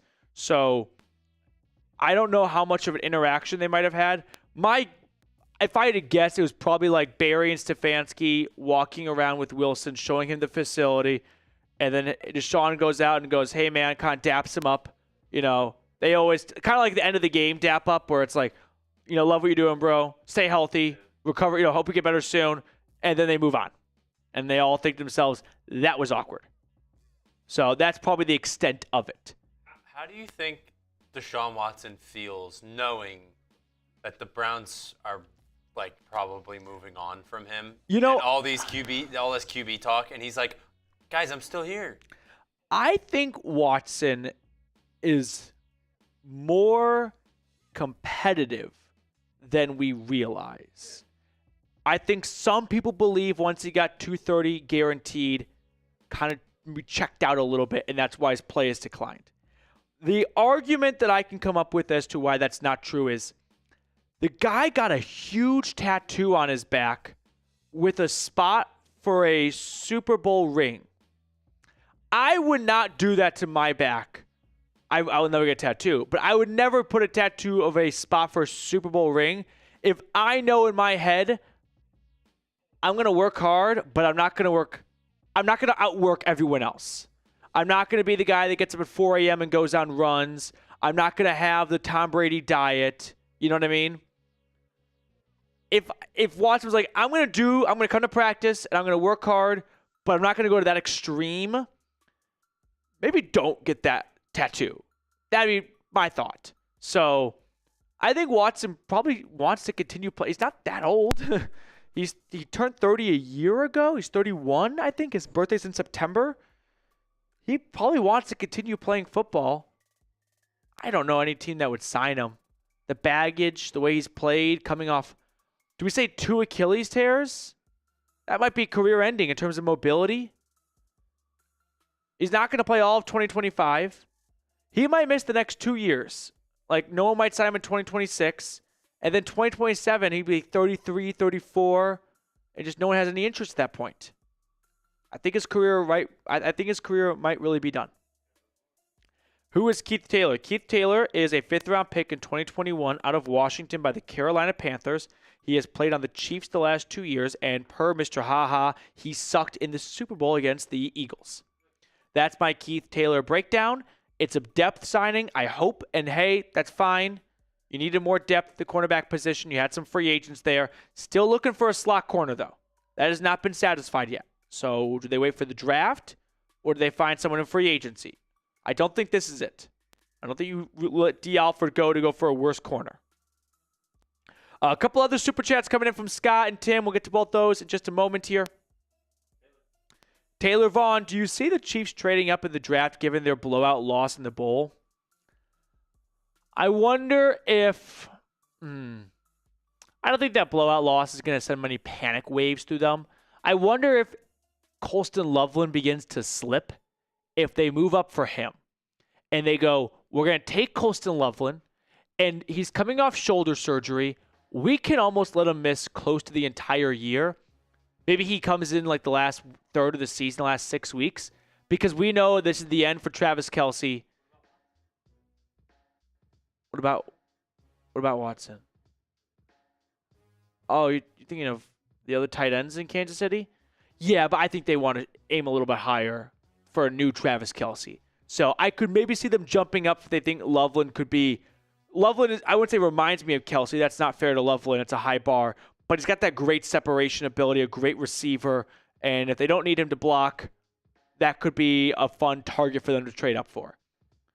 Taylor, thank you so much for the super chat. Scott Herrera from our Broncos channel. Shout out to Scott, contributing to the Broncos, getting them over $400 in super chats. Appreciate it, Scott. Thank you so much. Tim Green, I can see the Browns trading back to maybe 7 and picking Armand Membo, offensive tackle from Mizzou. Your thoughts? This is probably one of the biggest draft risers. You go back to January, you hardly saw his name in a first-round mock. I remember making a joke, being like, I've never heard of this guy before. And then the Combine, the Senior Bowl, all that has done him wonderful favors. I think his future is the 49ers at pick number 11. They really need help on the offensive line. He played right tackle at Mizzou. Does Andrew Berry want to pick another right tackle to play at left tackle? Or with Jack Conklin basically on a one-year contract now, is it okay to take Membo to sit him for a year and then have him replace Conklin in 2026? Maybe. That could work. I could get behind that. But my favorite offensive lineman in the draft is Will Johnson. The only negative thing people can come up with Will Johnson is he has slightly short arms. Will Campbell. Will Campbell. My favorite offensive lineman is Will Campbell. He was a true starter, starting left tackle as a freshman. He has not given up more than a sack since his freshman year. There's nothing really flawed with him tape-wise. You can always nitpick. The biggest, if you talk to any scout or anyone about Will Campbell, they're going to go, the short arms. A lot of teams, like the Niners, have a prerequisite of you got to have 33-inch arms to play tackle. We need that reach so you can engage defensive ends. Not have them come to you, you go to them. It worked at LSU. I think Will Campbell is going to be a very, very good offensive lineman. And if I had to pick one, he'd be my offensive line pick for pretty much any team. Because if it doesn't quite work at tackle, like I think it could, he'll be a great guard. Appreciate it, Green. Thank you so much for your super. By the way, Tim, can you shoot me back an email? I need a little bit more information on the shirt side of things. I don't want to leave you hanging there. Tennessee, by the way, leading Texas 19-14 with 11.5 to go in the first half. A 3 from the Longhorns is no good. Rebound in between the legs by the Vols. Here comes Jordan Gainey slowing things down, swinging it over to Mashak. Driving on the right side, nothing there, pulls it out. Mashak working in the wing on his left. Bounce pass in the draw. Let's go. Chaz Lanier cutting through the middle of the paint. Finishes off the glass. So 21-14, good guys. Something to note. This is sort of just NFL news. The Eagles signed another tight end. They trading Dallas Goedert? Are they trading Dallas Goedert? They might be looking to trade Goddard. Who was the first tight end they signed? Bryant. Oh, Harrison Bryant. Harrison yes, Bryant. thank you. I'm yes. going to find that one right now. Yep. Josh, I did not say I just didn't watch the second half of the Kentucky game. I didn't have TV privileges last night. We watched HBO White Lotus, which I like this season of White Lotus. See, we got Harrison Bryant. I won't spoil it, but this is, I think if you're a White Lotus fan, this is my favorite season of the show so far. Yeah, I saw an article. Bash, no updates on Cooper Kupp. The latest would be Diana Rossini from The Athletic said a decision could be made today, but that's pretty much all we have to go off of. I've got 5 teams that he could end up in. Dallas, which I don't believe, but Adam Schefter put that out there. The Saints, which I really don't believe. Broncos, Patriots, Seahawks. I think it's down to Seattle and New England. I think the question is, does he want to stay on the West Coast or go across the country and get maybe an extra $1 million or $2 million in salary? I think he's going to sign with the Seattle Seahawks. Taylor, will you ever do a live stream at the Cowboys practice facility? No. I don't cover the Cowboys. I don't think it'd be really worth the squeeze. Yeah, bring all of our equipment out there. I don't think the Cowboys would permit us to just, post up and start streaming there. One time I went to the Cowboys. They practiced at the Star in Frisco, which is about. The thing of Dallas, like on a clock, if Dallas is in the middle, Frisco is at like 11 p.m. ish, and it's about a 25-30 minute drive from Dallas. But the stadium is in Arlington, and Arlington to Frisco is like, I don't know, 40 to 45 minutes away. So a lot of the Cowboys players live up near Frisco. Almost all of them do, actually. And one time I went to the Star just to check it out. They've got a lot of restaurants and bars around there, and there's like a mini field in the middle with some turf to like throw the football around. But you can go into the like indoor practice field they have, and we went in there, and there was some like corporate event going on. They had to rent it out. But we were just walking around, and then someone's like, "Can we see your wristbands?" I was like, "I don't have a wristband." Like, "Oh, this is a private event." I was like, "Oh, sorry." So, didn't get any free apps out of it. Yep, the Falcons signed a cornerback from the Kansas City Chiefs. Austin just joined in the chat. Well, Danny says Colston Loveland will be gone by then. I was talking about a trade up for the Chiefs, though, not him falling all the way to 32. All right, it was just a nice lead, and now it's a 1-point game. 23-22, Texas on a little bit of a run. This is why leads in March Madness are never satisfying. Come on, Gainey. Driving the lane, picking up his dribble. Out it goes to Meshack, back to Gainey. Pump fake 3. Elbow jumper off the front iron, but he gets the foul. Cup to the Chargers. I think Keenan Allen's going to go back to the Chargers. I saw Mike Williams went back to the Chargers. I missed that. I saw on Twitter or something. I was like, oh, I missed Mike Williams re-signing there or coming back. I think Keenan Allen's going to go back to L.A. I think there were only 2 teams he would go play for. The Bears and the Chargers. And I don't think the Bears and the Ben Johnson have any interest in him. Gainey's first free throw is good. There we go. Josh, I stayed up till 1 a.m. No game should start at 10:45. 10:45 Eastern. Yeah, I don't disagree with that. All right, let's do... What's going on? You got development? T. Higgins and Jamar Chase will receive over $70 million per year combined when the Bengals finalize their extensions, per Diana Rossini. Over $70 million combined? Well, that'd be if it was even Stevens, it'd be 35-35. Should not be. It won't be even Stevens, so that would mean 40-30. Probably. Man, the Bengals. That's that. If the Bengals can they do that? If the Bengals had just done it when they should have, they could have extended T. Higgins for $25 million a season. Now they're paying $30 million a season, and that's $30 million over like 4 years probably. So that's an extra $20 million. And if they had extended Chase when they should have, instead of $40 million, it'd be like $33-ish million. They had beaten Justin Jefferson to the punch, but they didn't because they don't want to give guaranteed money beyond the first year, which they've only done for Joe Burrow. And Trey Hendrickson they could have gotten for $28 million if they were smart as well. But they're broke bitches. We've got Taylor with another super chat. Taylor Vaughn is single-handedly making a comeback for the super chat battle today. Pete, have tried tight end sports bar in Dallas? No, I haven't. I have not tried tight end. I haven't heard of this bar. I'm always looking for a good sports bar in Dallas. Chat Sports is based in Dallas. I'm not from Dallas. Moved here for the job. My knock against Dallas, I have 2 knocks against Dallas. One, when visitors come in from out of town, There's not really a cool thing to take them to other than here's where JFK got shot.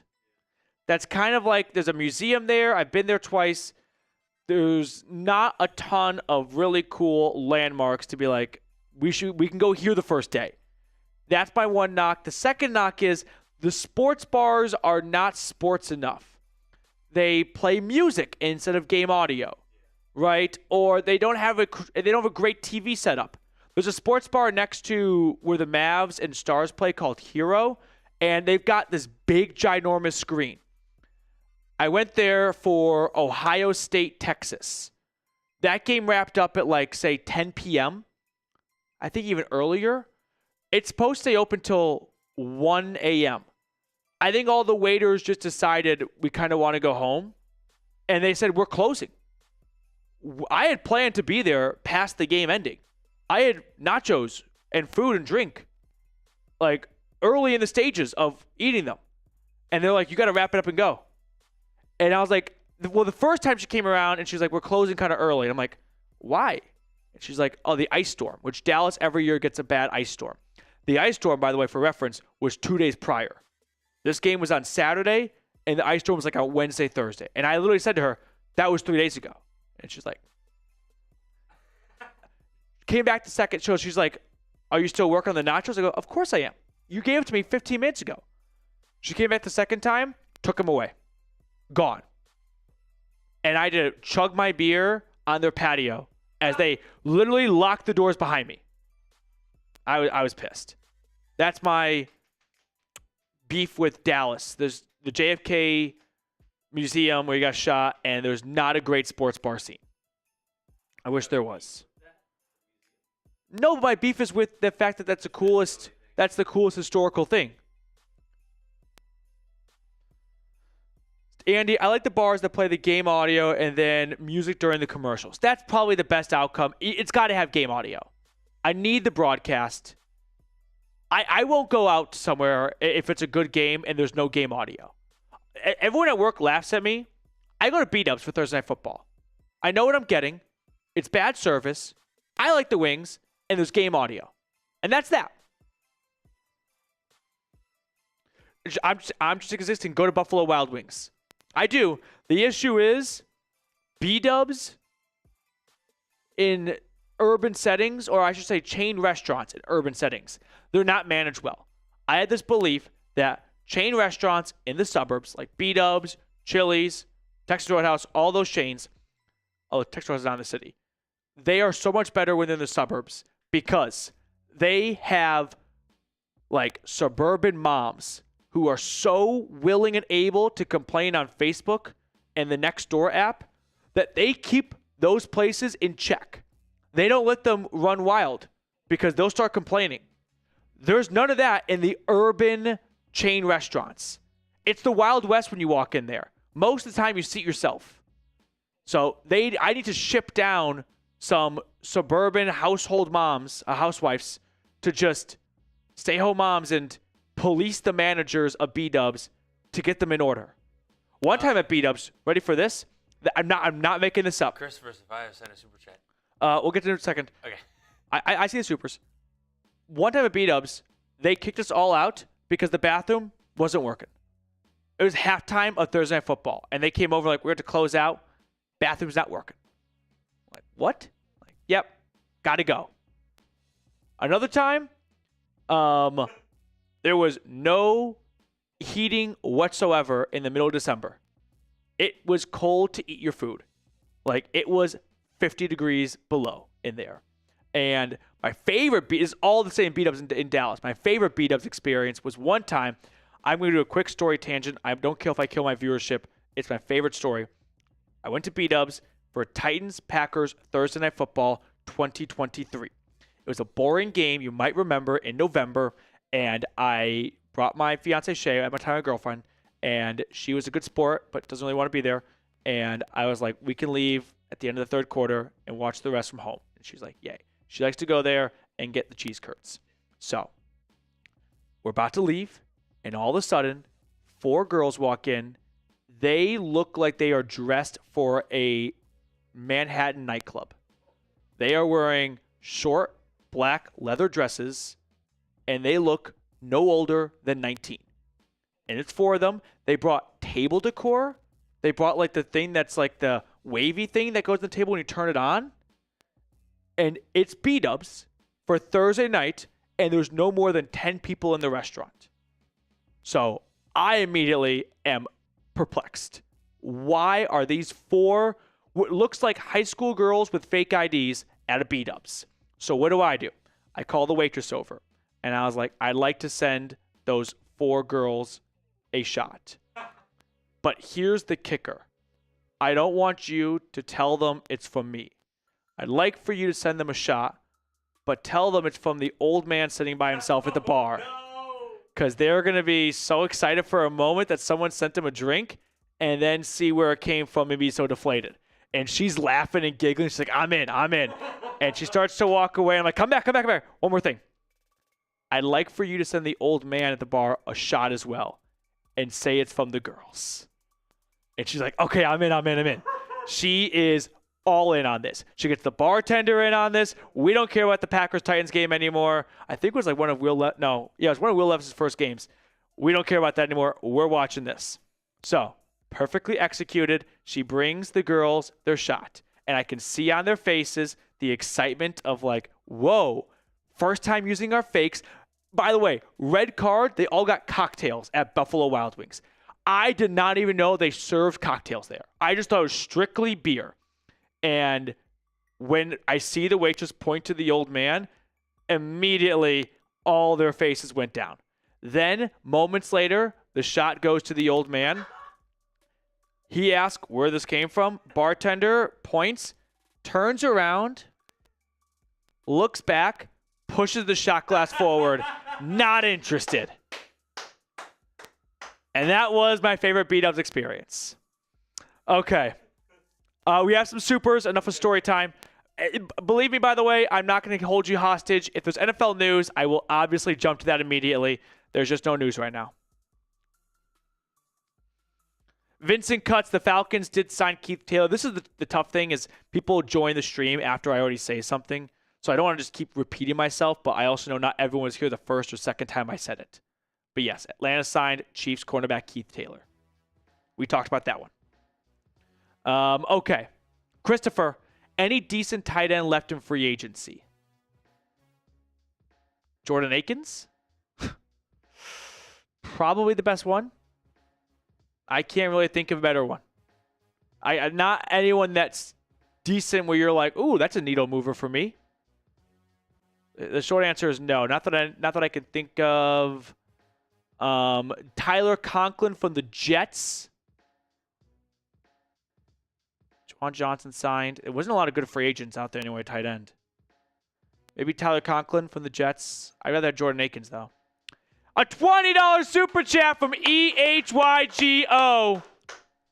Why is the most rumored move for Atlanta trading for Trey if this draft is strong on D-line?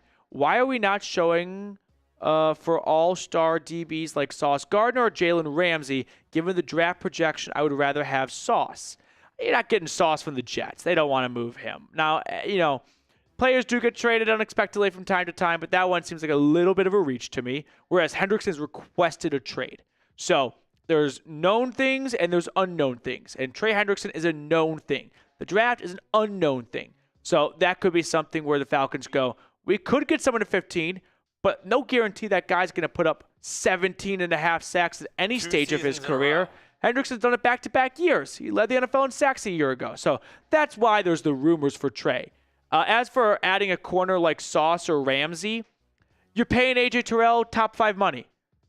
I don't know if you're going to want to pay 2 corners top 5 money. And Sauce is going to get top 5 money very soon. And Ramsey's kind of old.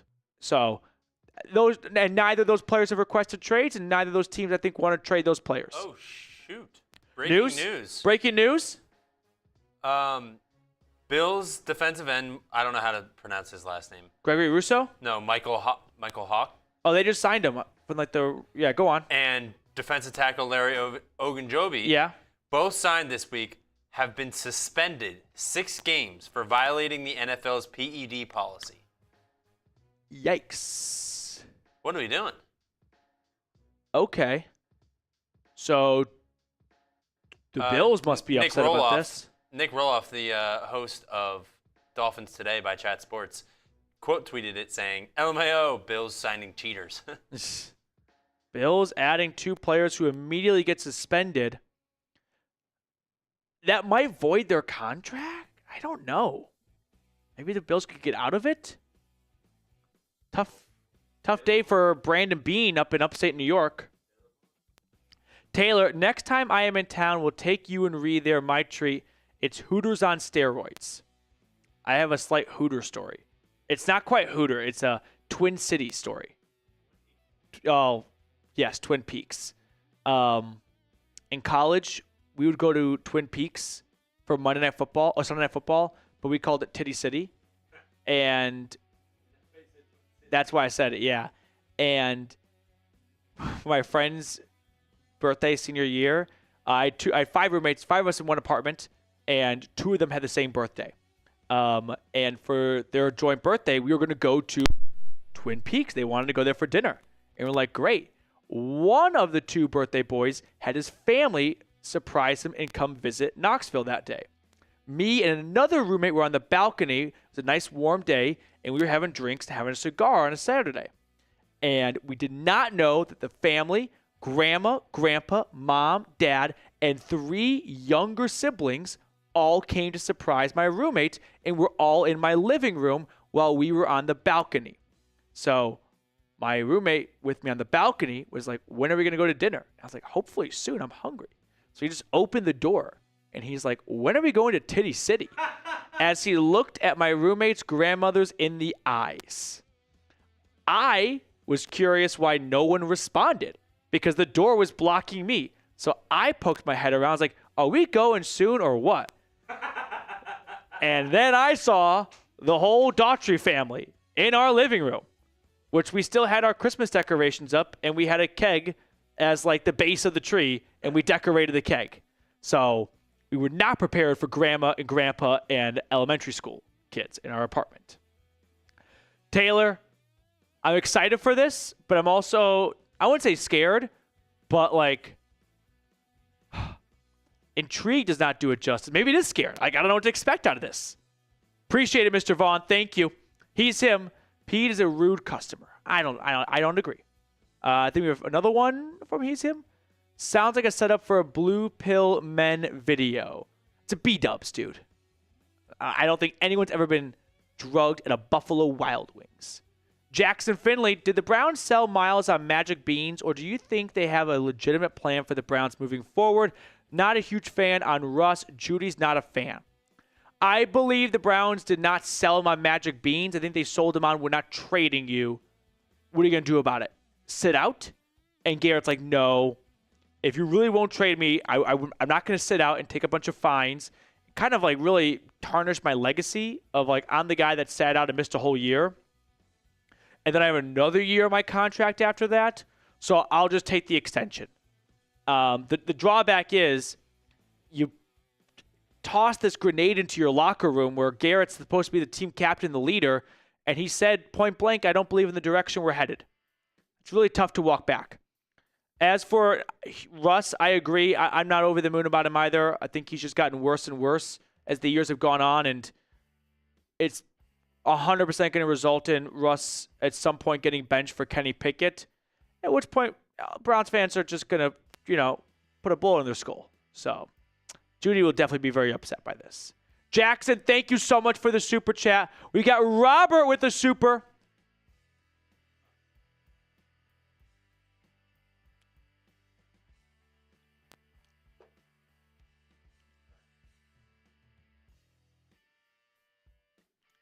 Robert on our Broncos channel. After this Robert one, do you want to show an updated super chat and like battle?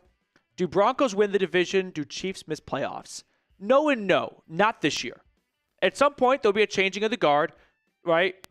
Chiefs are not going to win the division forever. The Patriots did not win the division forever.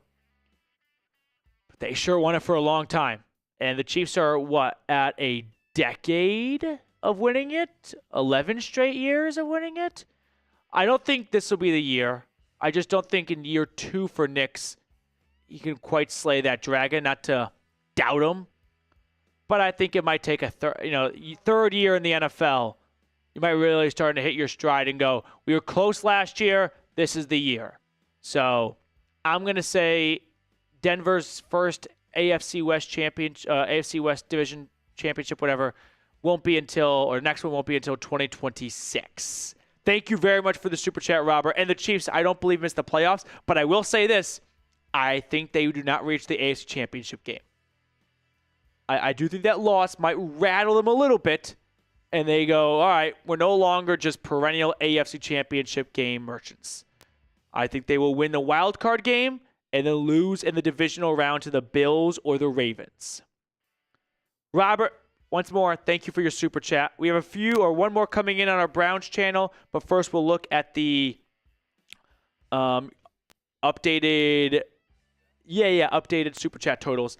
Tennessee, with 2 minutes and 43 seconds, are leading the Texas Longhorns 37-33, and Maliek is at the charity stripe with 2 shots. So Falcons today has made a comeback on the Broncos in super chats, and the Browns are up at $102 now. So thank you to everyone who has super chatted. Like I said earlier, but if you weren't here, we're going to do a duck race in 28 minutes and 8 seconds. The duck race will be 3 duck races. Our Browns duck race, which anyone that super chats on the Browns channel will get entered, gets this Browns NFL Combine table marker. I thought it was cool. I snagged it on the way out of the Combine. You might think it's cool. Maybe not. I'm not sure. I got this one for the Broncos as well. I couldn't get the Falcons one, so what I'm doing for Atlanta is when I go to Vegas next week, I'm just going to put $20 on the Falcons to win the NFC South next year, give you the ticket, and if it wins, it's all yours, right? If it loses, it's all my loss. So just a fun way to keep you even more engaged throughout the 2024 season as if you wouldn't be already. Browns overtaking the Falcons in likes. Broncos holding on to the lead still, though. So very close right here. I feel like Steve Kornacki, that's his name too, right? On election night when he clicks on the counties and you see like the votes and you compare him to, imagine if you compare him to like yesterday's live. But yeah, Browns pulling away. They're making a bigger push for first place compared to trying to get away from third place. 3-point field goal, no good. Rebound Maliek, 2 minutes to go. 39-36 Vols. Maliek at the top of the key, driving right side, spinning in the lane, shot up, couldn't get anything. Taken by the Longhorns. Minute 49, here comes the boys from Austin. Robert, oh no, you already got that super chat in. I got duped. Long jumper, rims out, rebound, Tennessee. 90 seconds to go in the first half of the quarterfinals from Nashville in the SEC tournament. Gainey slowing things down. Directing traffic. Looking, swings it out. Along the perimeter it goes.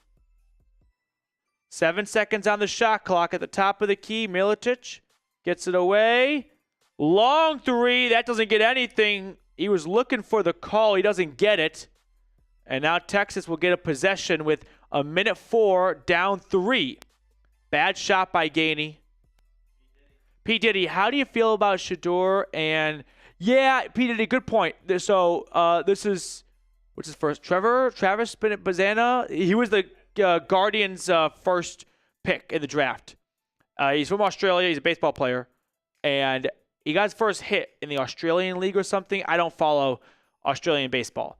But Shedeur Sanders shared a video of that first hit to his Instagram story. And it's like, that's really strange. Unless he is so determined in belief that he's going to Cleveland, he's always trying to, win the fan base over. Which I like that. If you're like, I know where I'm going and I want to be loved by the fans, I want to show them love, so I'll embrace that city's other teams. I think that's a great move. I like that.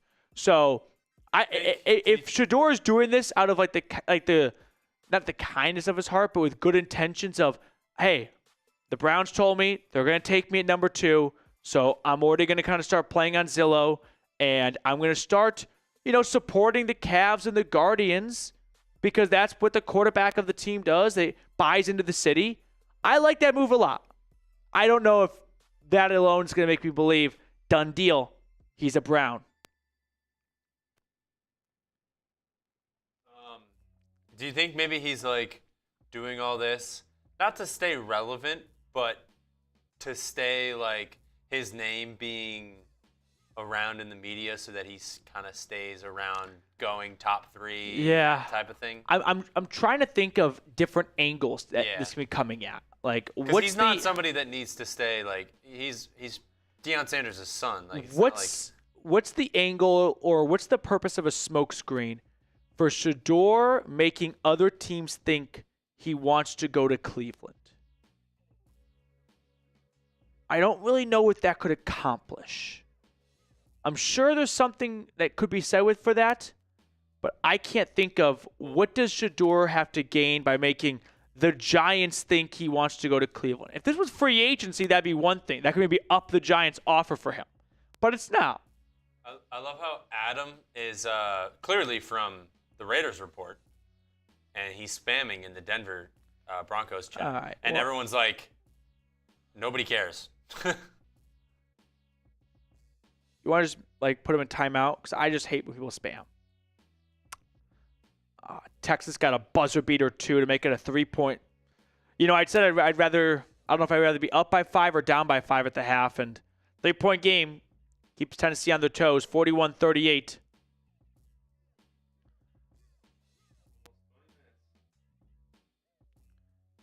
Should we pick one more round of names out of the chat? All right, spam anything in the chat right now. I'm going to pick 3 people from our Browns, Broncos, and Falcons chat for a free entry into our duck race. Christopher, is Tennessee basketball better than football team? Go Bucks. You're picking the wrong sport. Tennessee baseball is better than all of them. Defending national champs, baby. Dingers only. Just in time with a $5 super chat.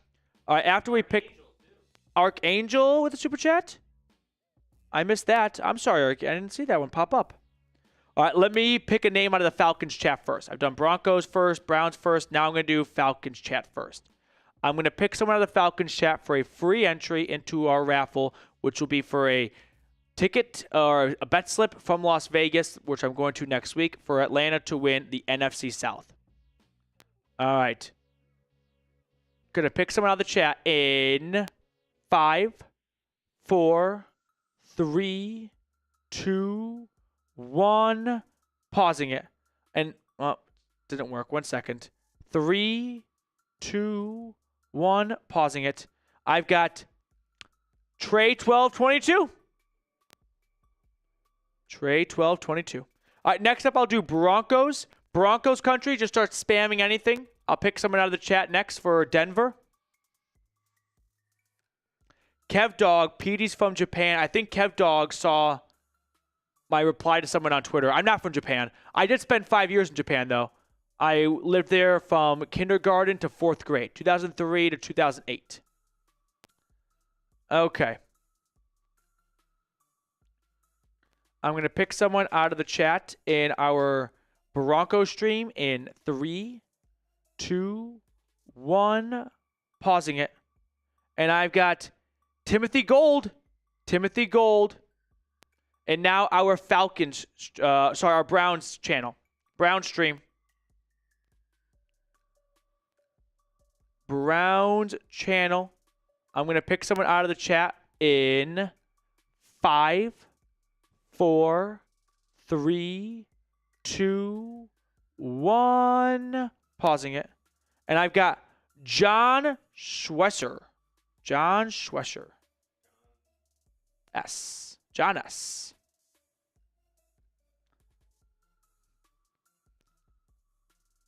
Should we peek at the updated Super Chat battle? Oh, we have some Super Chats. All right, let's get to the Super Chats. No signings as of late. Cooper Kupp, if you are just joining as of late, is expected to make a decision today, which I was hoping could happen in the live show. That'd be extra fun. But as of now, nothing. Jackson Finley, thoughts on us trading up into the first to get Hunter and Shedeur AB said he sees Hunter as a wide receiver. Jackson, I'd say that's impossible because of where these two guys are going in mock drafts. But my unpopular draft opinion is I think both Colorado players are going to fall more than people think. I think with the league kind of split on what Travis Hunter is position-wise at the next level, I have a tough time thinking someone's going to use a top 5 pick on a player if they just plan to use him at corner or receiver, when the best part about him is he plays both sides. And I don't think he as a corner or a receiver is like a top 3 pick. I think Travis Hunter is going to fall a little bit more than people realize. I also think Shedeur Sanders has like 2nd to 3rd round talent written all over him. But it's, a draft with some really desperate teams for a quarterback, and he's got a very cool profile. And he's got the last name Sanders. So I could see the Browns probably going Travis Hunter first and then trading up for Shedeur. If it had to be one first, the other one second, it'd be Hunter first. Maybe what they would do is they trade back from 2. If a team really wants Abdul Carter and the Browns fall back a few spots and they get Travis Hunter, I don't know, 5, 6, or 7. And then with the extra draft picks they acquired from that, they trade back into round 1 for Shedeur. But thoughts on it? Not likely. Obviously, that's a lot of moving pieces and something I don't think I'd want the Browns to do. Sometimes I feel like we should do like a comp of this player's stats and physicals. Yeah. This player's stats and physicals. Random names, don't show their names. Don't blind show resume. Blind resumes, and be like, would you rather want? And then you start to give them little snippets of personality like that, but no last name, no nothing. He's not a bad quarterback. He has good stats. Completion percentage. Yep, through the roof. Not a huge arm, but there's a lot of people in the NFL that are like that. But it's just like the way that the draft is kind of laying out of right. It's not Jaden Daniels, Drake May. We got blessed last year with a plethora of really, really good quarterbacks. Not the case this year. And then it's just not good this year. So I don't know. Next super chat. Archangel, longtime viewer on our Falcons channel. Who might be willing to trade up with us for 15? I think Denver.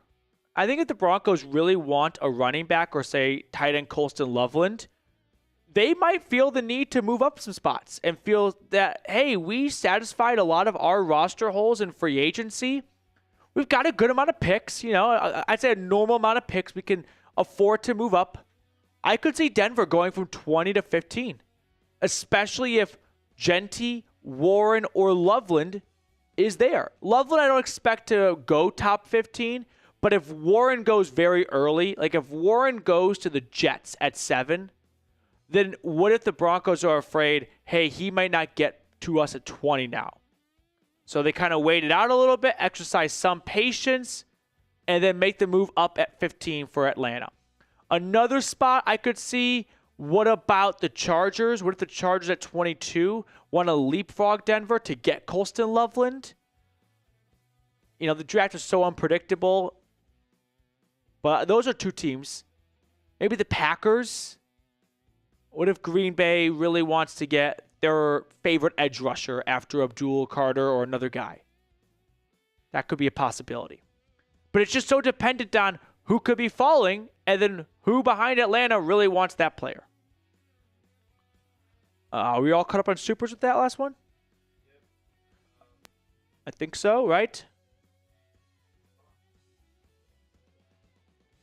Fox to Atlanta. Timon, I think it's the former Giant.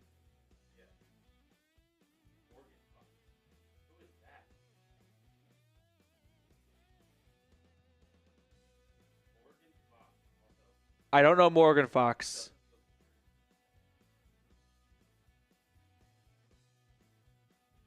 Why is this a huge tweet from Peter Schrager? Morgan Fox is signing with the Atlanta Falcons, sources tell Rap Sheet, Tom Pelissero, and Mike Garafolo.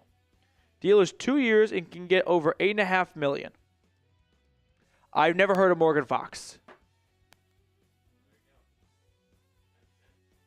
Falcons signed another pass rusher. Morgan Fox. I don't think I can even do a breakdown of this in the live show. My computer literally is frozen. Yeah. I typed in Morgan Fox. I tried typing Morgan Fox, but it wouldn't go. So I did MRGAN Fox. And you can guess who Google thinks I'm talking about. Megan Fox. Morgan Fox. Football defensive end. The Falcons have signed a Chargers defensive end named Morgan Fox. Let me tell you everything I can find out about him.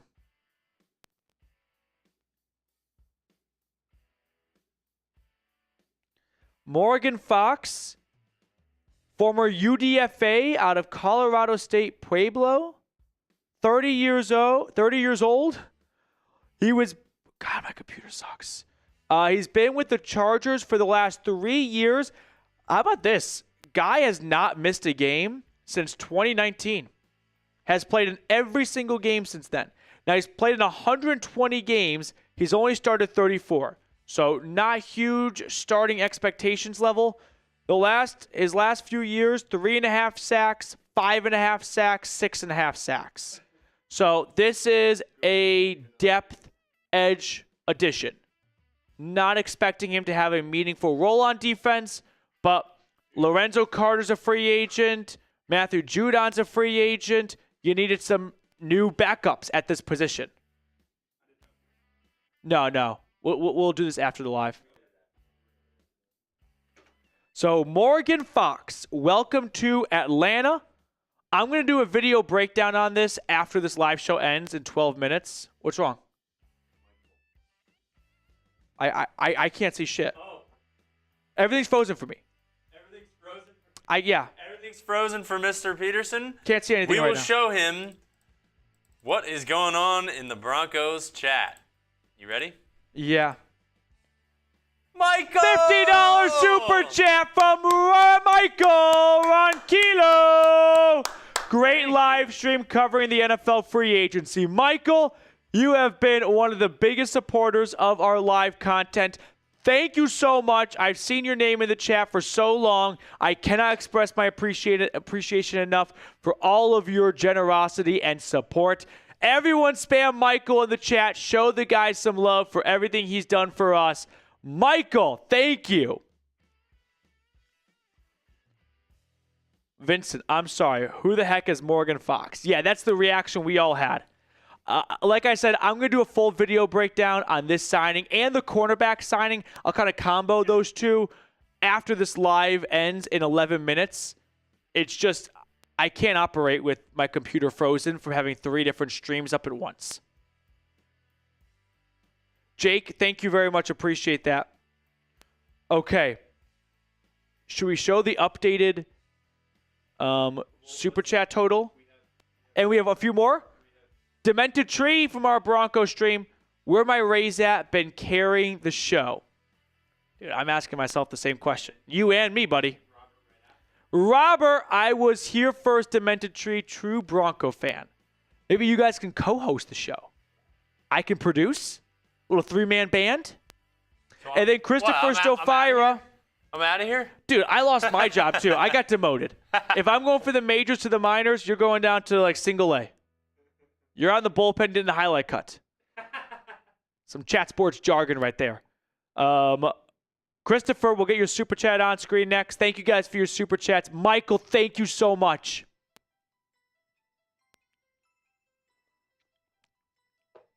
Rate would round Hunter if he's only one position.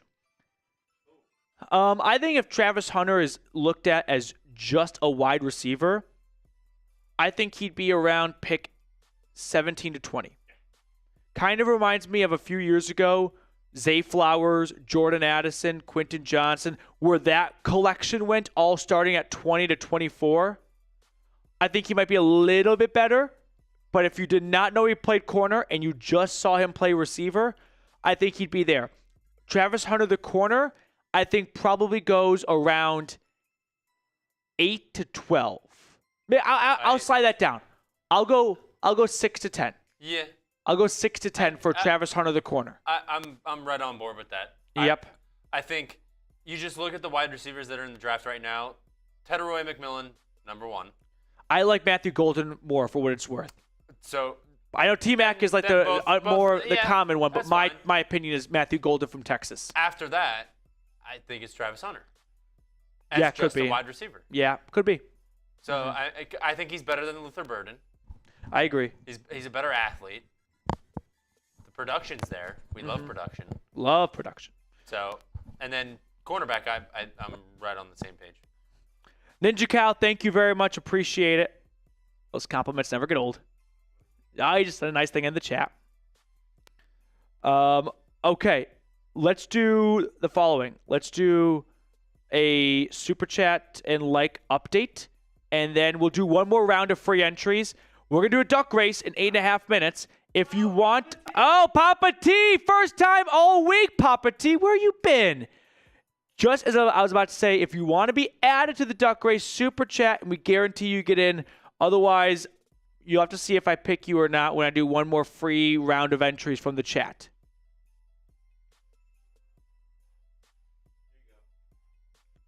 Papa T just clicked on a vid and MP and the boys popped up live. How awesome. Sup fellas, still kicking ass. Papa T, thank you so much. Always fun to see you in the chat. Give Max my best. Thank you for tuning in and for supporting us. Luke, yes, it's not very common. This is Luke in the Falcons channel asking a question. But we just don't have enough hosts for all 32 teams. And it's still, I don't know if this is a good comp, but it's not a great comp. But if you've ever seen the show Silicon Valley, you know how Pied Piper, they were really grinding for a while, and there was only like 4 of them. We're not Pied Piper because we're bigger than a 4-man band, but the same kind of mentality of like everyone's going to wear multiple hats as we continue to grow. And then at some point, you know, the hope is you have one host for all 32 teams and things like that. But I enjoy covering the NFL, and I think it gives me, I wouldn't say an advantage, but having coverage of more than one team, I know more than one roster. I know a lot of players, and I know them pretty well. Okay, Papa T, thank you so much. Another $50 super chat just flew in from Mr. Haha, trying to get Falcons today up to first in the super chat battle. Reed is going to throw the standings up in just a moment here. Last second push. I love it. It's like a tug-of-war game. One last big pull.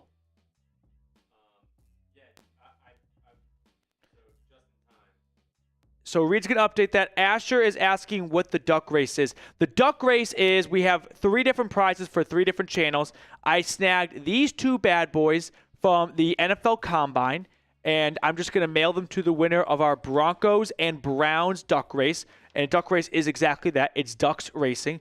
I couldn't get one for Atlanta, so instead when I go to Vegas next week, I am going to I'm going to get a future on the Falcons to win the division, and whoever wins duck race, I'm just going to give them that ticket. So they have that to hold on to all year long, and if it hits, they get the winnings and everything. You don't have to go to Vegas, by the way, to get your winnings. You can just mail it to the casino, and they will mail you a check. Just in time. Sorry, just in time. I forgot. Did you cuck him? A little bit. I'm sorry, just in time. Sorry, Justin. What's the price tag looking like to move up in the draft for Genti, and who could we likely trade with? Just in time, this is a very good question. When I get off live, I'm going to do a video kind of talking about this general idea. I love history, and I'm going to go back and find trades from around picks 20 to around, say, pick 10. Off the top of my head, the most notable one that I could think of as of late was the Bears going from 20 to 11 to get Justin Fields. That cost him a future first and a third. So I'd use that as a frame of reference. But this draft is not as good, so a team picking 11 might be actually happy to move back a little bit and still get something. So maybe it's just a future first and not a third. Just in time, thank you so much for your super chat. I'm really sorry for the wait. We've got EHYGO. Every time I say that, all I can think of is HOTTOGO. You can take me high to go. All right. EHYGO. 5 minutes to go. And then we're going to do a... By the way, for anyone just tuning in, Atlanta signed a depth piece at edge. Morgan Fox from the Chargers, 2-year deal worth up to $8.5 million. I think this is your Judon and Lorenzo Carter type replacements where maybe not Judon, maybe more of like a Grady Jarrett, because I think he's going to be a true defensive lineman, not an outside linebacker. But you just had to add some more depth with all the free agents at that position. DeMichael sent another super. I'm still frozen. I got to refresh every like. With a $50 super Michael! chat. Michael and who's our Navy friend? I'm blanking on his name. Oh, hold on. I got it. Starts with the Byron.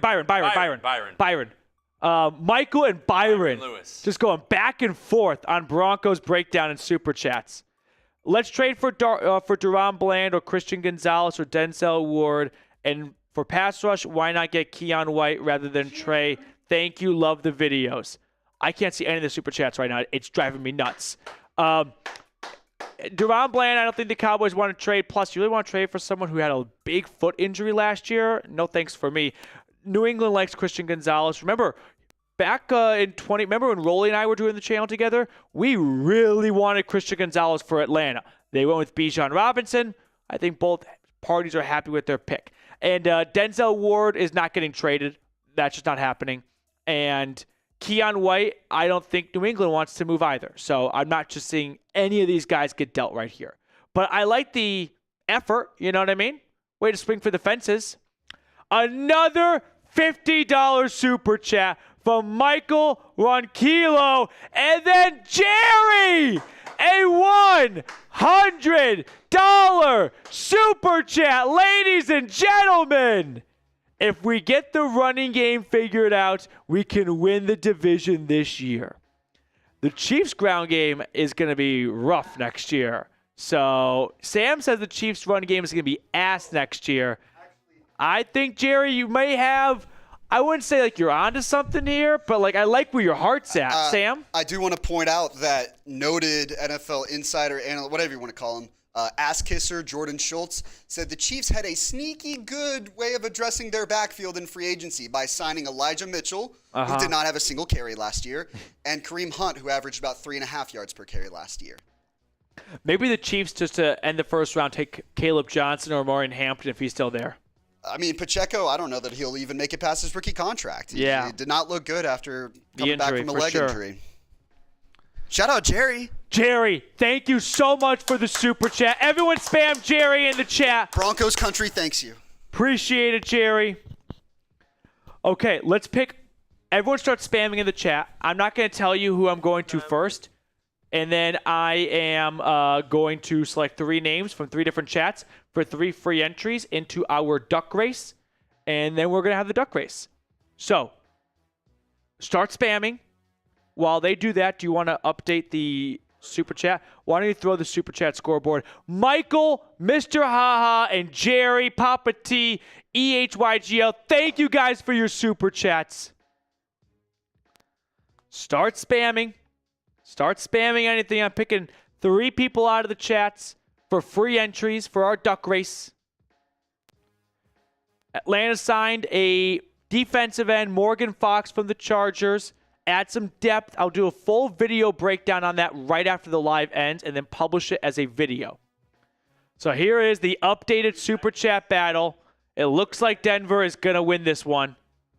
We got 30 seconds. If there's a grace period. Yeah. If there's a delay in the YouTube There's a delay, so like I usually like the next 5 or 10 seconds. Okay. I'm going to pick someone. I'm going to pause the chat. I'm not telling you which chat I'm looking at first, though. So you got to be spamming because it could be your chat for a free duck race entry for either a Browns or Broncos NFL Combine table marker or an Atlanta Falcons future on them to win the division. That'll be all for you. The winnings will be just completely for you if it hits. All right, we ready? I'm going to pause the chat. You don't know which one I'm looking at, so be on your toes. Here we go. Pausing it in 3, 2, 1. Paused it. And I've got Jake Curry. Jake Curry on our Broncos. Jake Curry from our Broncos. Falcons and Browns. Keep spamming. One of you guys is going to be next. Here we go. 3, 2, 1. Pausing it. And I've got Edwin Taylor from our Browns channel. Edwin Taylor from our Browns channel. And now, Falcons. Papa T with the $2 super. Gonna go 3, 2, 1. From our, 3, 2, 1. Pause it. I've got Frisco 360. Frisco 360 from our Falcons channel.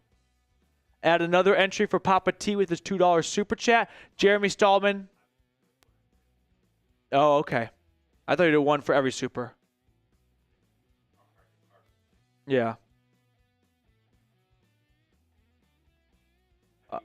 No, it's all right. That's fine. Okay, here we go. Let's get... Yeah. All right, let's get into our races. Are we ready? Yeah, like battle too. So, Atlanta's pulled ahead of Cleveland, but Denver's still in first. So hit that thumbs up button. That's completely free. Help your team win the like battle. Let's do our duck races. Let's do the Broncos one first. Is that okay?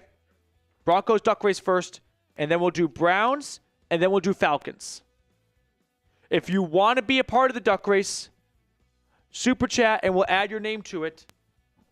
We're doing one entry per person just to keep it simple. We have 3 different teams going on here, so it'll be a lot to chew. Yeah, Broncos first.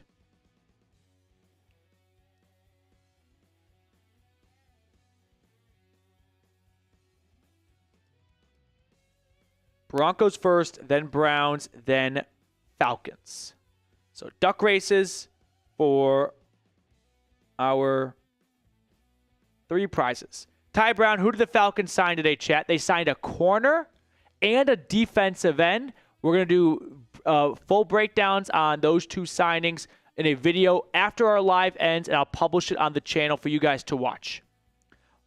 My computer, after I guess 5 days of running 3 streams at once, is mad at me, and everything's moving at archaic speed.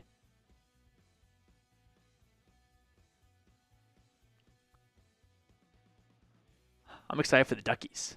Let's go. Duckies. Duckies.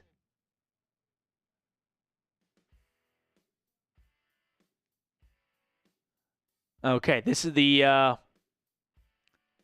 first one up is for the Broncos only. Oh, sorry. Crackle pop. This is just for Denver. Okay? Just for Denver. Cleveland's next, then Atlanta.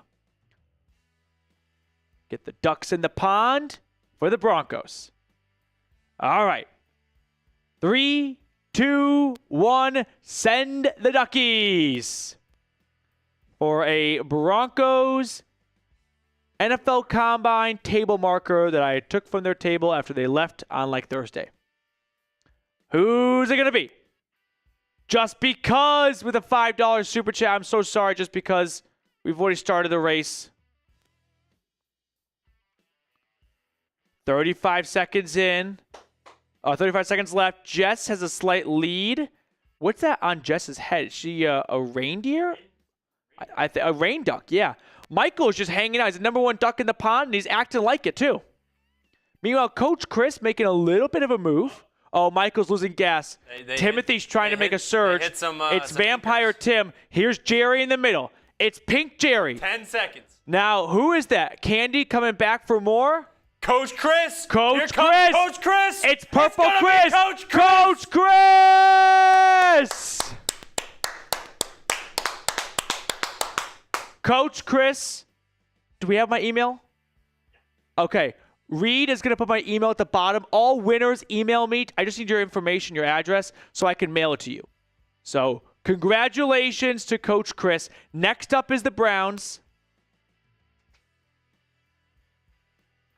No new news on Cooper Kupp, other than He's supposed to make a decision today per Diana Rossini, or it could be done today. I've got 5 teams out there: Cowboys, Saints, Broncos, Seahawks, Patriots. I think he's going to Seattle. Tennessee leading Texas 49-44, under 16 to go in the game. Quarterfinals of the SEC tournament. Okay, next duck race next duck race up is Cleveland.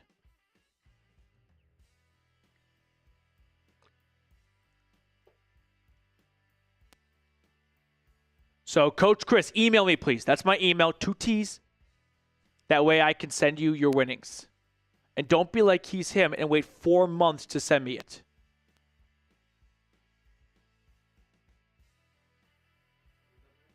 Cleveland. And then Atlanta.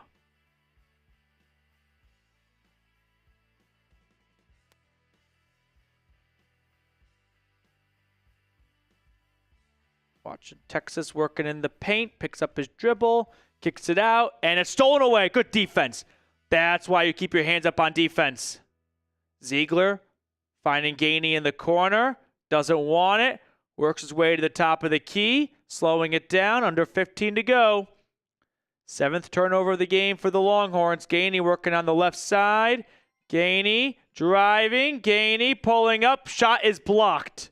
Jackson, you are in because you sent a super chat. All you had to do was send a super chat. You're in, Jackson. You're in already. Is his name? I see Jackson Finley, right below Tim Green. Okay. And add ATL Jet Jones. He just super chatted.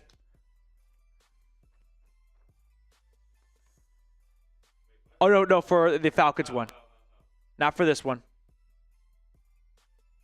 I don't believe Ty Brown, Morgan Fox is a special team signing. I don't know a lot of defensive ends that get signed for special teams.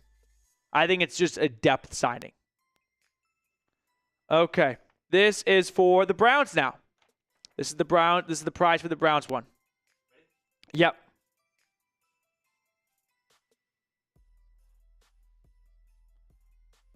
Here we go. Very even out the gates. Maybe Jackson with a slight lead. Jared, him and Chris. Jared Brandt, you're all the way at the top.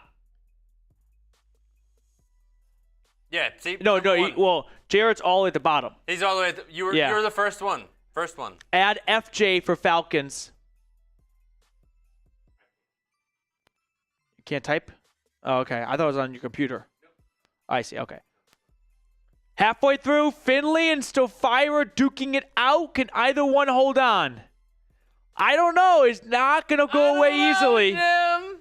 If he's him wins, this is going to be a nightmare for my shipping. Who? If he's him wins. Oh. Wait. 10 seconds. Edwin Taylor? Edwin Taylor at the top. He's in the fast lane. He's him. Here comes. He's him. Edwin Taylor. Edwin Taylor will put my email at the bottom of the screen. Email me so I can mail you your duck race winnings. Thank you, Edwin, for hanging out with us. And last but not least is Atlanta. Just because, I'm sorry, you had sent your super chat. We had already begun the Broncos race, and I didn't want to restart it. So I'm very sorry. We are adding, you got ATL Jet Jones. Yep. And then add FJ. And then add Christopher Mason. Yep. Okay. All super chats we'll put on screen, by the way, after this last duck race. Mr. Haha, I think everyone would be very happy if you won for all of your contributions. Maybe not your fellow competitors, but the rest of the chat, surely. Congratulations, Edwin. Has anyone heard from the Broncos winner, Coach Chris? Okay. Let's send the Duckies. This is for Atlanta. Okay. Falcons race. The winner is going to get a $20 future on the Falcons to win the division, courtesy of yours truly. And you get to hold on to that and cash it in at the end of the year when they win the NFC South. It's good, too, because you don't have to risk anything. Yep, you just get to sit back, and it's like an investment. Get it. Yeah, ATL Jet Jones with a fancy top hat. E. Roberts with the lead. Where is Mr. Haha? Oh, I see him in the middle. He's polka dotted? He's got stars on him. Oh, that's a sign. He's honestly in a good he's spot still right there. now. Mr. Haha in a great spot. It's a lot. But here comes Chris Mason. Here's Chris. Oh, Mr. Ha's losing speed. Speed up. Mr. Chris Haha. Mason with 3. Chris Mason. 2. Oh my God. It's Chris Mason. Chris Mason. The last entry. All right, Chris. My email will go at the bottom of the screen. All right. I haven't seen the Broncos winner yet, and I feel bad because just because sent it at the wrong time. Let's do another Broncos one. Yeah. Here's what we're going to do. We're going to do another Broncos one. If I never hear from Coach Chris, whoever wins the provisional one will get it. But if Coach Chris emails me like, hey, I had to go to work, but I watched it afterwards and saw I won, then the provisional one is just that, a provisional one. But we'll include just because in the provisional one because I don't want to leave them out. Yep. Just because. Chris Mason, are you here? Oh, there you are. Yep. Congratulations, Chris. Email me, please.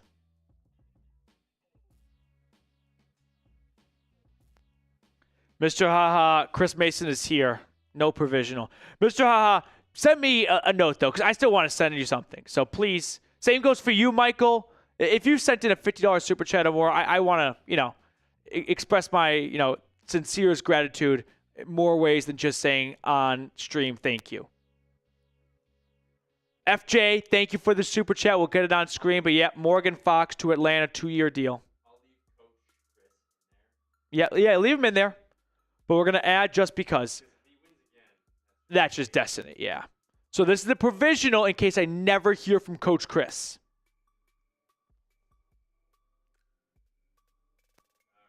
Okay. Here we go. Just because, are you still here? Because I'll be bummed out if you aren't here anymore and we did this whole provisional because we didn't have you in the first one. So provisional for Broncos because we have not heard from the winner, but I've heard from the other 2 winners. Oh, upside down. Who's it going to be? Tennessee up by 10, by the way, against Texas. Winner goes to play the 1-seeded Auburn Tigers in the semifinals. Just because I sure hope you're still here. Imagine if he wins now and he doesn't know he won.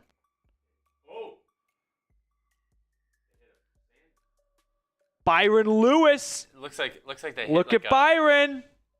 A sandbar. It's Byron and Powell. 8 seconds. A big push from Timothy Gold. Timothy Gold. You think just in time and just because are the same person? I don't know. I don't think so. Timothy, Reed's going to throw my email at the bottom once more. You send me a note as well. Let's catch up on all the super chats real quick, and then we can let you guys get on with the rest of your Friday afternoons. Tennessee's lead has grown to 13 with 12 minutes and 50 seconds. Mr. Haha, got your email. Thank you very much. I just want to, send you a little something for everything you've done for me. Okay.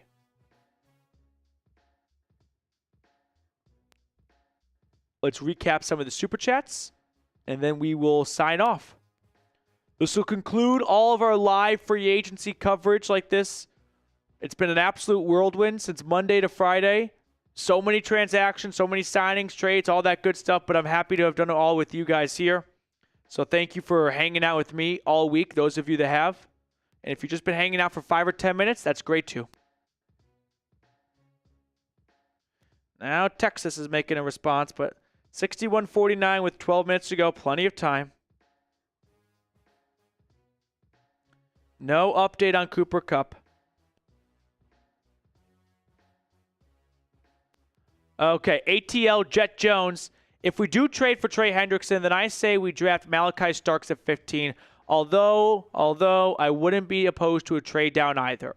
Yeah, I can understand the logic behind this. I think a trade down could work out nicely with not having a lot of draft picks. I would prefer Will Johnson, if available, over Maliek Starks because I think Mike Hughes only signed basically a 1-year contract. So I don't think we should be thinking, oh, you're locked into him because of a 3-year deal. Less than $10 million is guaranteed. As for Maliek Starks, I kind of prefer Nick Emanwari from South Carolina, but Starks is also a lot of fun too. Pardon? Emanwari? He's a safety. Yeah. So I get the thought process behind it, and I could definitely warm up to it. But a trade down, I think if you get Hendrickson, a trade down would be best because you got to recoup that second rounder you gave up for him. Jet Jones, thank you so much for your super chat. A few more to catch up on here. Papa T, need a little Stallman today. Yeah, Jeremy, just a little busy, probably at work, but still always great to see all the support come in. Super chats, likes, comments, greatly appreciate it. Okay, next super chat. Christopher, I feel left out. Chris wins both other races. Oh, I'm sorry, Chris. Could have been a clean sweep for the Christopher Robbins. What could have been. And just because from our Broncos channel, I feel this season is the flip for the Broncos. Not saying we're winning it all, but I feel it's the start of something changing haven't seen in 10 years. You'd hope that coming off a playoff appearance, you really kind of build off for that. You don't want the regression year, kind of like the Texans. You kind of want the Bills, like when the Bills had the breakout with Josh Allen in year 2. Year 3, all of a sudden they became a perennial force. So I can definitely understand and see where you land there. I think Denver's going to win 10 games next year. FJ with a $10 super chat. Thank you, FJ. Appreciate it. Tuning in on our Falcon stream. We got another super chat, I think, from FJ. First, Christopher Mason with a $5 super chat. Thank you very much, Chris. Congratulations to your speedy ducky. Morgan Fox to Atlanta, 2-year deal. Indeed, I think this is a depth signing, and you needed some more pass rushers, so you go out and get someone who has been widely available for almost all their NFL career and can help bring in some just that depth. And for what you're paying, you're going to get what you pay for. Are those all the super chats, boys and girls? Okay. So, we're going to sign off. It's been 3 hours and about 20 minutes. Appreciate all of you who have watched with us. If you haven't subscribed, do so. No one likes the YouTuber that tells you to subscribe. It's corny. It's, needy. But if you enjoyed me standing here and talking to you guys for 3 hours, I think a subscription is a good transaction. So make sure you subscribe. That way you can stay in the know for all of your team's signings and trades and all that good stuff. Hit the sub button down below. I'm sure I will have lots of videos over the weekend of more news and things like that. So I'll see everyone then. And for those of you that have watched Monday to Friday, I want to shake your hand, give you a big bear hug, and say, love that you chose to watch free agency with me.